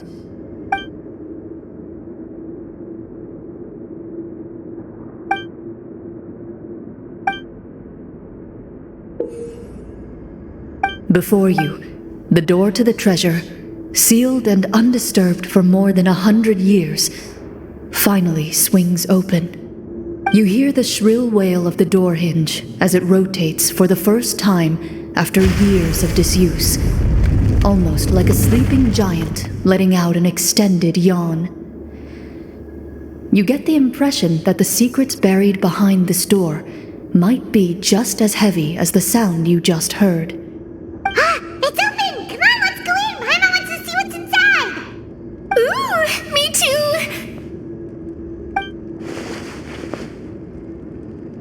Ugh, uncovering hidden treasure is the most exciting part of adventuring. What do we have here? A stone tablet? And some shabby weapons? You call this a treasure vault? Looks more like an abandoned warehouse. Maybe the troop ran out of budget at the end? They provided a super immersive experience at the beginning only to drop the ball at the most important part? They could have at least filled this place with cardboard mora or something. Wait, I get it now. Paimon, this is the real Marashose Hunter treasure. This is it? The Marashose Hunter treasure is just a stone slab and some broken swords? I can't believe it. I refuse to believe it!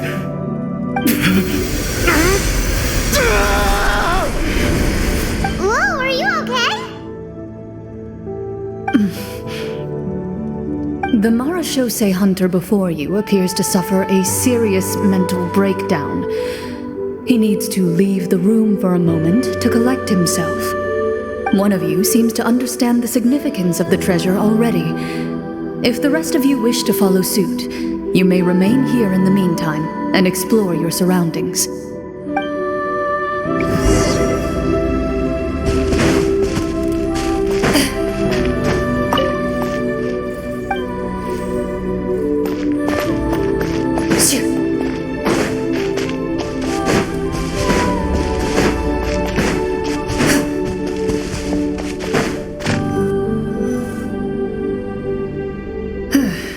So, how are you doing? Feeling any better? What just happened? Do you remember how you got here? Or what happened to your body just now? I remember now. I brought you here because I wanted to... The explosives in the cave! You mean these? Huh? How did you... I could tell something was off the moment I stepped into this cave, so I kept an eye out. I've already dismantled the whole thing. So the strongest champion duelist in all of Fontaine saved the day once again. Guess I shouldn't be surprised. It would seem your skills as a Marashose hunter are as sharp as ever. I deserve some answers, don't you think? Tell me why you wanted to lure me here. Everything you said earlier sounded like the truth. Luckily, your monologue was dramatic enough to convince my friends you were just role-playing. I don't know. I just always felt like there was something in my heart that didn't belong to me. Something agitated and angry. Who knows? Maybe it was my own anger all along. I could never really tell. The feelings about my father and the other Marashose hunters are real. It just wasn't fair. I was angry, bitter that no one remembered them or praised their accomplishments. I don't know when it started, but at some point, my anger came to completely consume me. At that point, I remembered the legend my father used to tell me. The one about the treasure. But if the treasure was all you cared about, why plant all those explosives? Wouldn't they just destroy the treasure and bury you along with it? I can't remember. My head is a mess. It felt like there was this voice telling me to eliminate the hunters, but now it's gone. From your description, I suspect you were dealing with a devorator. Devorator? Oh, your master, your father, I mean, never talked about it? It was a kind of monster that was active several centuries ago. No, I've heard of it. I'm just not sure why you suddenly... Wait, it can't be. The seal! The seal? My family has served as Marashose hunters for many generations. But the title and swordsmanship weren't the only things passed down over our line. There was a seal as well. My father instructed me to always watch over that seal and maintain it regularly. He said it had been passed down over a truly ancient age, and protecting it was our clan's most important duty. But I neglected that duty after he died. I finally decided to come down and check on it one day, and that's where my memories become fuzzy. The Devorator would be a formidable adversary for any mortal being, even ones as capable as the Hunters. If you lacked the power to completely destroy it, you could easily fall prey to its influence and corruption. In light of this, some Marechaussee hunters chose to seal the Devorator away, in the hopes that a permanent solution would come with the passage of time. I heard it has the power to amplify the obsessions and desires in people's hearts, to the point where they overtake you entirely.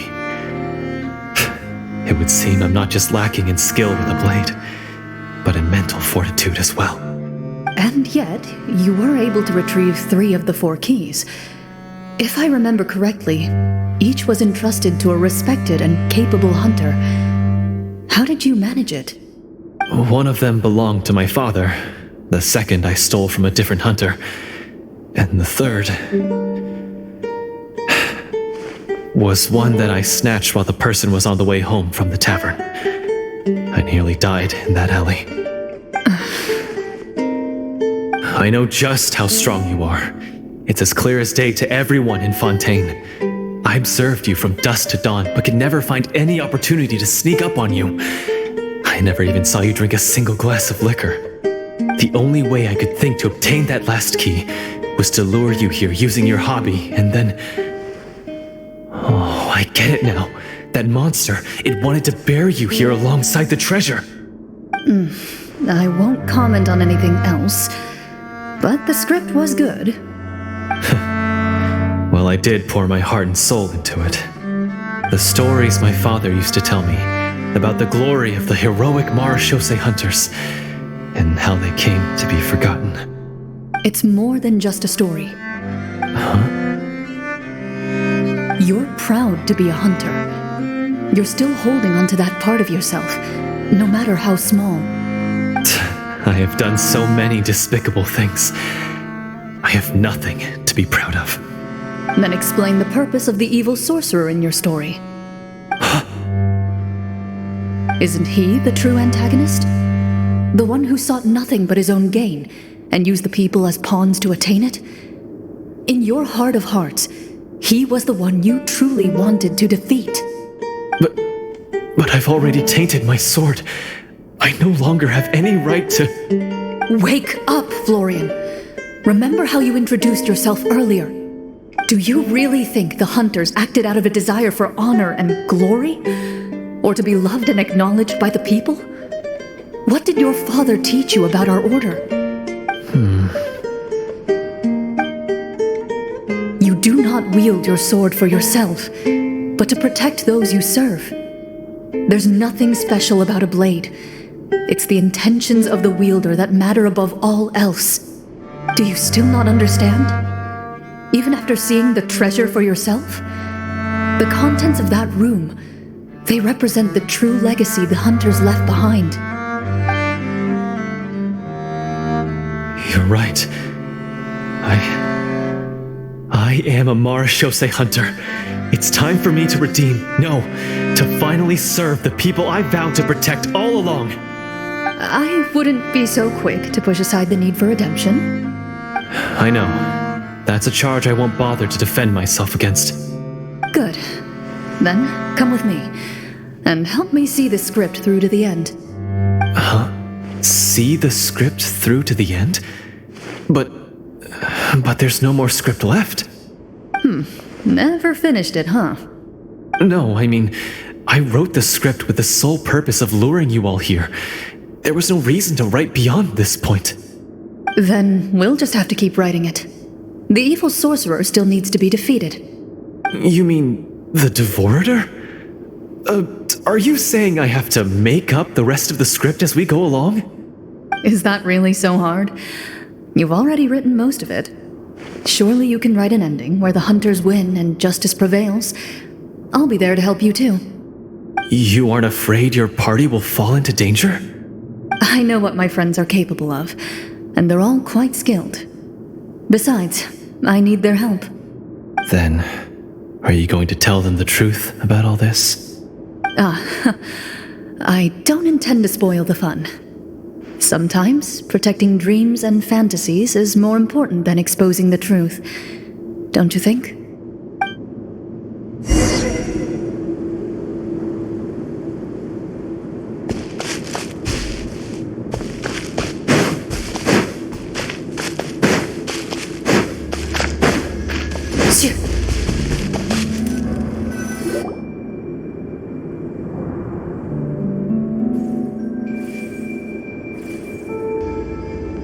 they're back! That took a while.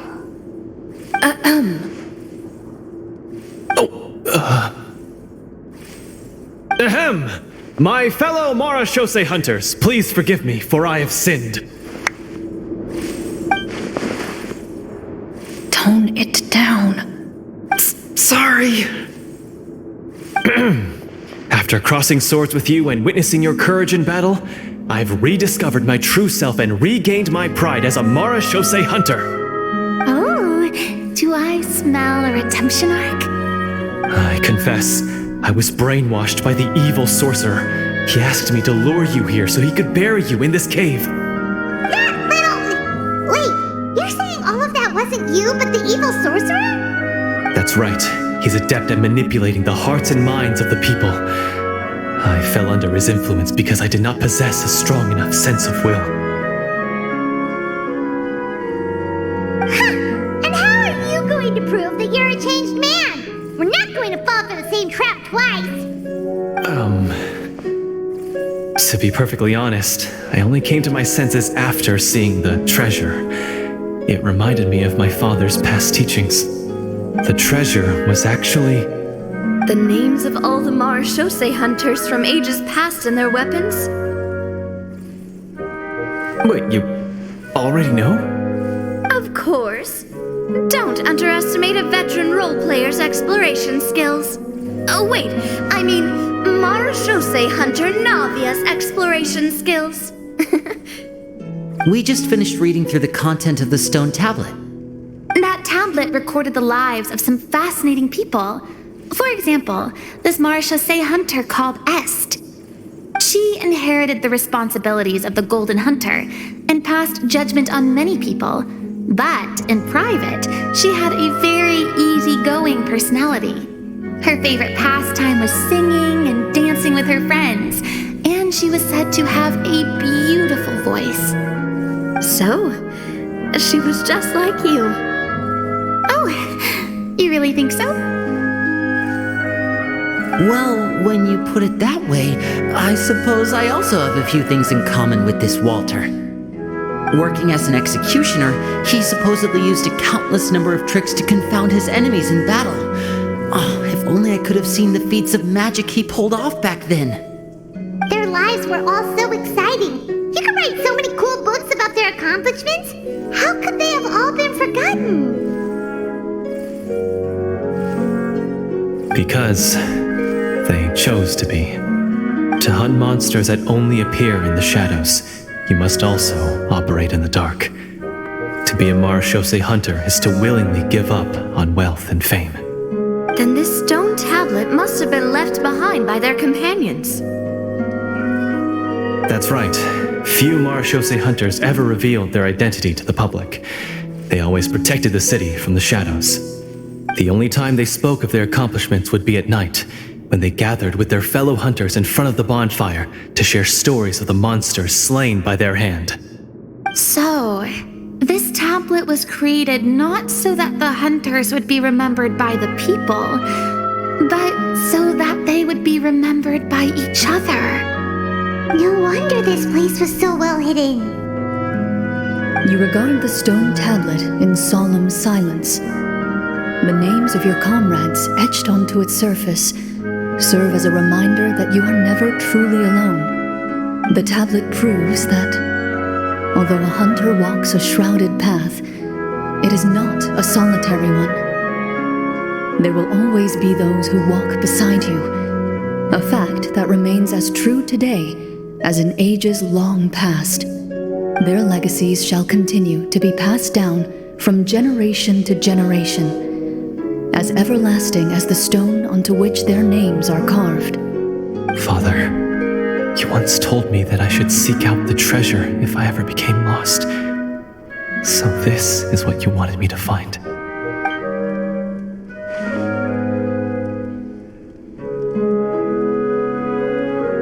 Thank you, my friend.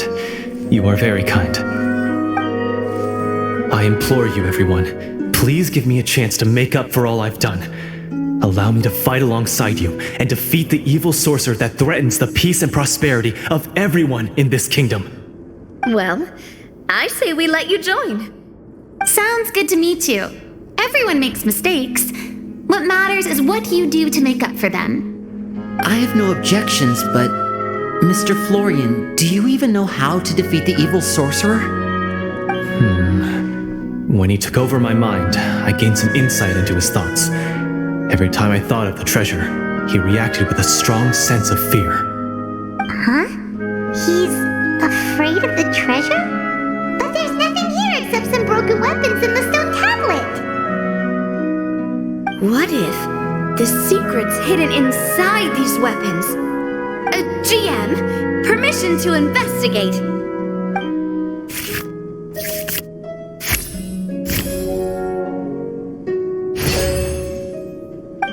At first glance, the weapons appear absolutely ordinary. But as you observe them, you notice a faint energy emanating from within. These blades have slain countless monsters. Though it's been a long time since they were used in battle, their edges remain sharp, as if they're simply waiting for the next worthy hunter to carry on their legacy. So basically, take these with us, right? I'll take this weapon, since it used to belong to Est. Maybe it'll find comfort in being held by someone who appreciates the arts. Good idea. I'll take Mr. Walter's bow then, from one archer magician to another.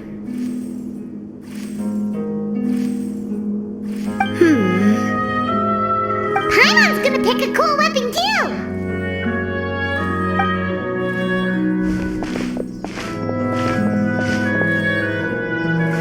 As you grip your weapons, you can almost feel the will of past hunters coursing through your being. It's a feeling of courage, determination, a silent vow passed down from generation to generation that says, eradicate the monsters, no matter the cost.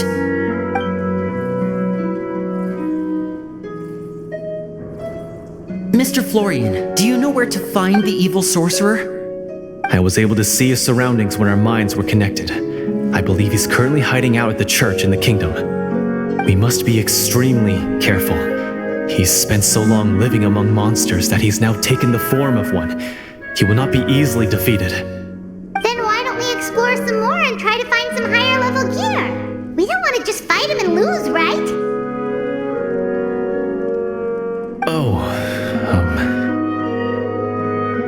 No, we have to strike now. He was greatly weakened when I managed to break out of his control. If we let him rest, he might have time to escape. I agree with Mr. Florian. We've got to act while we have the advantage. Don't forget, the people of the capital are counting on us. Yeah, now that we've got a plan, there's no point in waiting. The longer this drags on, the worse it will be for everybody. Yes, that's what's called...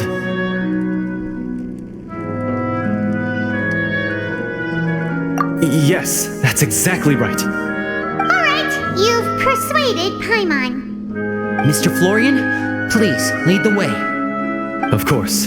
Follow me. He had to set up so many scenes today, and now he has to join in for this last part. I really don't envy his job.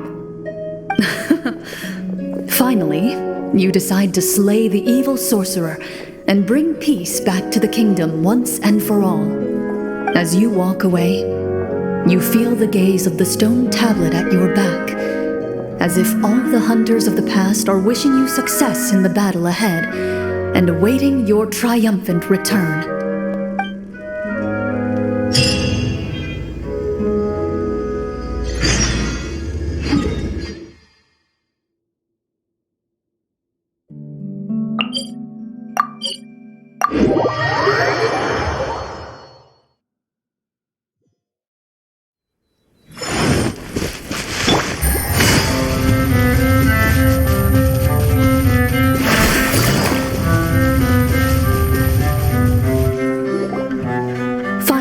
You arrive at the church Florian described.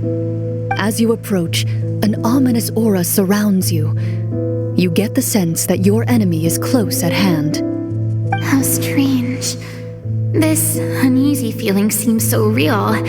How did they manage that? Now, it is time for the final battle. Let's go!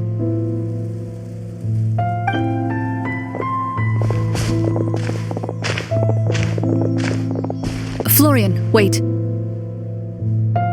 What's wrong? I think you should wait outside. You've already been corrupted by the Devorator once. It could easily re-enter your mind and take control of your body. I don't think it's a good idea for you to be this close. If it corrupts you again, it's possible you might take on a new form entirely. That's exactly why I have to go. Why I should be at the very front. You mean... Yes. I intend to lure it into my body. That's too risky. If things get out of hand, I might have to kill you. Do you understand how dangerous this is? I understand, but if I do this, you'll have a clear and visible target. The Devorator will have a hard time passing up a chance to enter a body it knows how to control. You won't have to worry about any of your friends being taken over. You're not like me, Miss Clorinde. You're a just and powerful Marechaussee hunter. The monster broke free due to my error. It's only right that I shoulder the responsibility for its destruction. This is something that I have to do.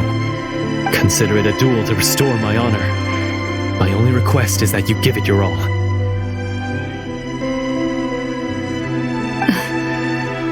I understand. Then, as a champion duelist, I hereby accept your request for a duel, and extend to you my most sincere regards. Thank you. The battle is now upon us. Let the Devorator once again tremble under the blade of the Marechaussee hunters.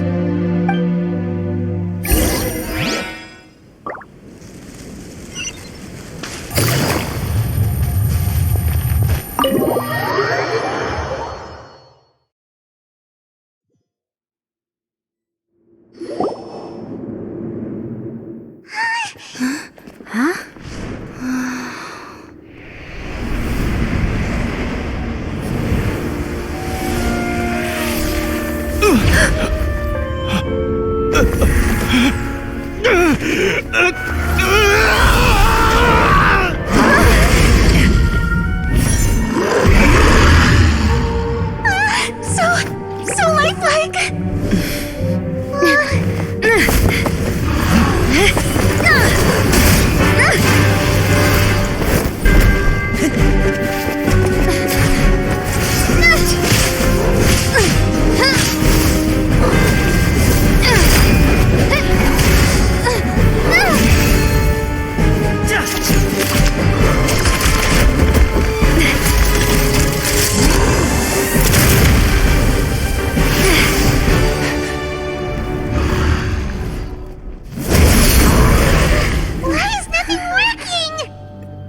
This foe is not invincible. You hold the treasure, the power to defeat it, in your own two hands.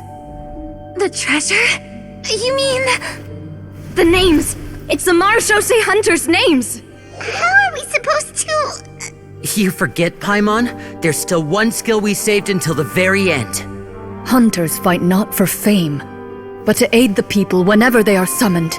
Walter the Marechaussee Hunter, master of 1,000 tricks, executioner of the Phantom Hunters, I call for aid!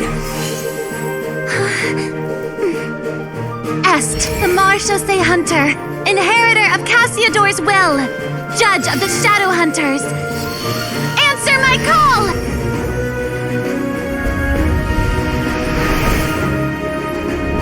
Petronia, protector of justice and order, the hunter I respect the most. Thank you for saving my friend, the best one I'll ever know. Please, lend us your strength!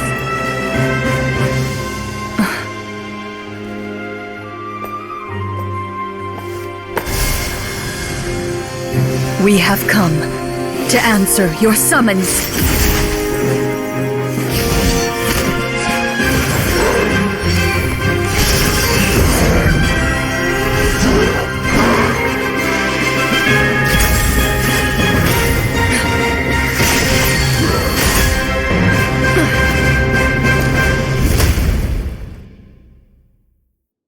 And so, the monsters were eradicated, and the sorcerer was defeated. Peace soon returned to the capital. Those in the court, manipulated by the sorcerer, also recognized the errors of their ways. Some remembered the names of the heroes who saved their kingdom, but others simply continued their lives none the wiser. Such is the story of the Marechaussee Hunters. They pursue the phantoms in the darkness and exterminate all who pose a threat. They will always protect the city and those within it, even should all memory of their accomplishments be forgotten by the very people they serve.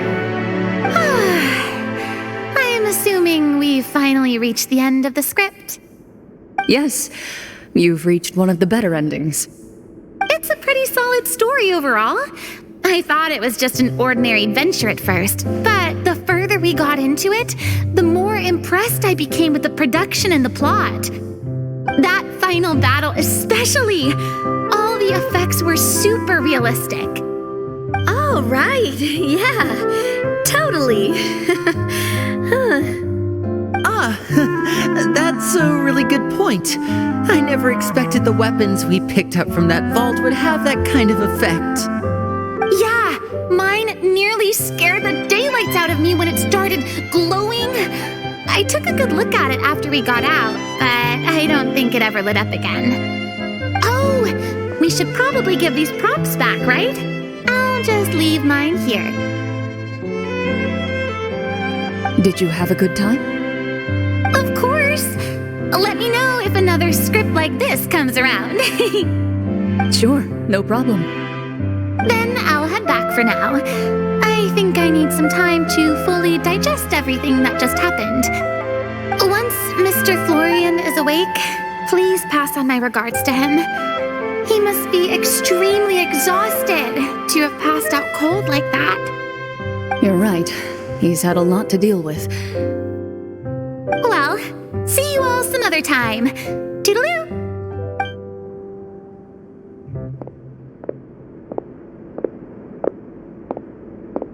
Okay, so, can I ask now? I think it should be fine, yeah. What in the world was going on back there? So you saw through all of that? That time in the cave when you told us to close our eyes, it'd be weirder if we didn't notice anything.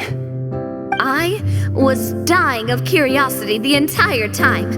I mean, you did a pretty bang-up job of pretending nothing had gone wrong. Farina actually looked like she thought all of it was planned. Guess none of us wanted to be the one to break the illusion. What are you all talking about? Oh, wait. Don't tell me Paimon never... Oh, this is all my fault. It's not too late to cover your ears. Here, Paimon, I'll do it for you.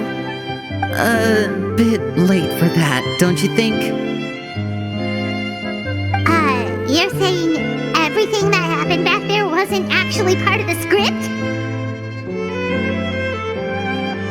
It's probably more accurate to say this was never a real scripted story to begin with. What? So loud. My head. Hey, you! Get up right now and explain yourself! No shaking, please! Oh, my head.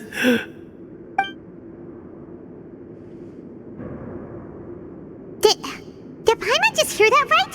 You guys made up that whole last part on the spot? It's not nice to lie to people, but Paimon's gotta admit, that was a really good story, Florian. Oh, and nice improvisation, Clorinde! Yeah, it was like watching a magician improvise a spectacular magic trick after forgetting an important prop. If Paimon knew something was wrong with that vault, she would have floated straight in the opposite direction. Everything was under control. As if you've ever described a situation as being out of control. I'm pretty sure any situation you consider to be easy to handle would scare a reasonable person half to death. Guess I'm just used to it. You must run into a lot of unexpected situations then. That explains why you're so good at coming up with things on the spot. As for you, Florian, I know there's no excuse for what I did. I'll turn myself into the guards at once, confess my crimes, and accept any punishment that comes my way. I would say you've already suffered more than enough. What? You may have been blinded by fame and fortune in the beginning, but your actions during the final battle had proven you to be a true marechaussee hunter. You'll be far more used to the city above ground than below. Your job as a hunter is more important. But... Of course, you'll still need to take the keys and pay a personal visit to the 2 hunters you wronged. Prepare to accept any terms they give you as well. Yes, of course. As far as I'm concerned, though, your showing in the duel was enough to prove your honor. Then I'll do exactly as you said. I'll go return those 2 keys right now. Thank you so much, everyone. I'll do my best to prove myself worthy of the second chance you've given me.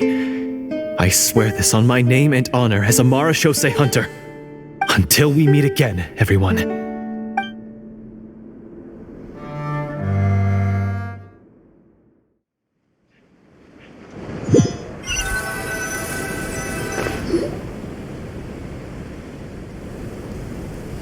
Speaking of marechaussee hunters, what should we do about the treasure in that cave?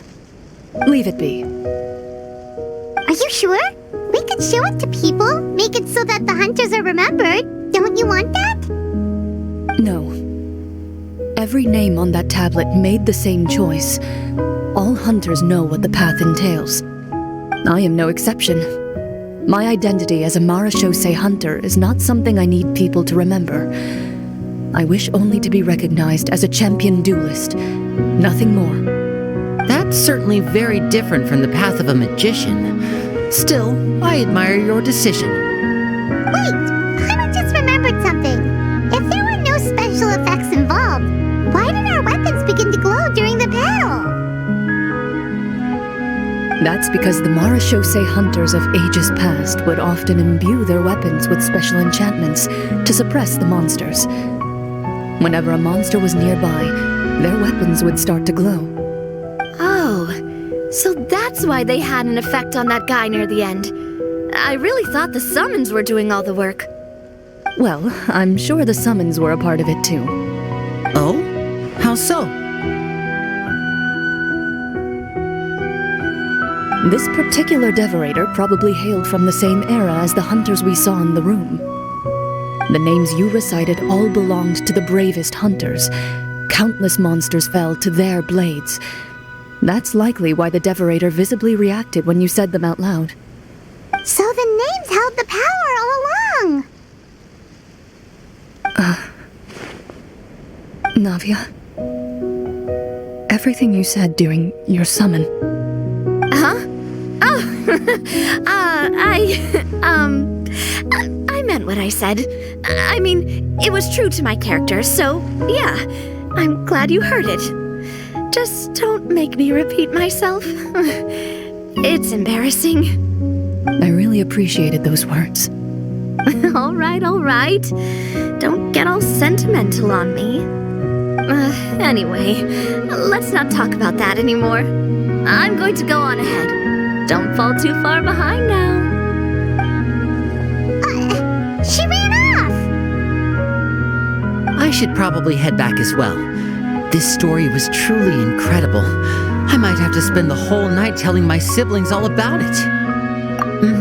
Goodbye.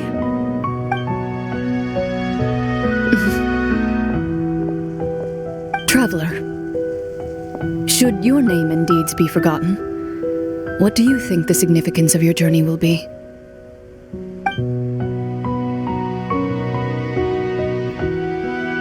I suppose the significance would be the journey itself and the world we helped create. There's still value in the time I shared with everyone here, in the things we were able to accomplish, even if no one remembers them. A great answer. I'll remember it. Me? The Marachose hunter says nothing in response to that question. Perhaps her answer lies in her silence, an unspoken vow left to echo through the night. The path she walks needs no explanation.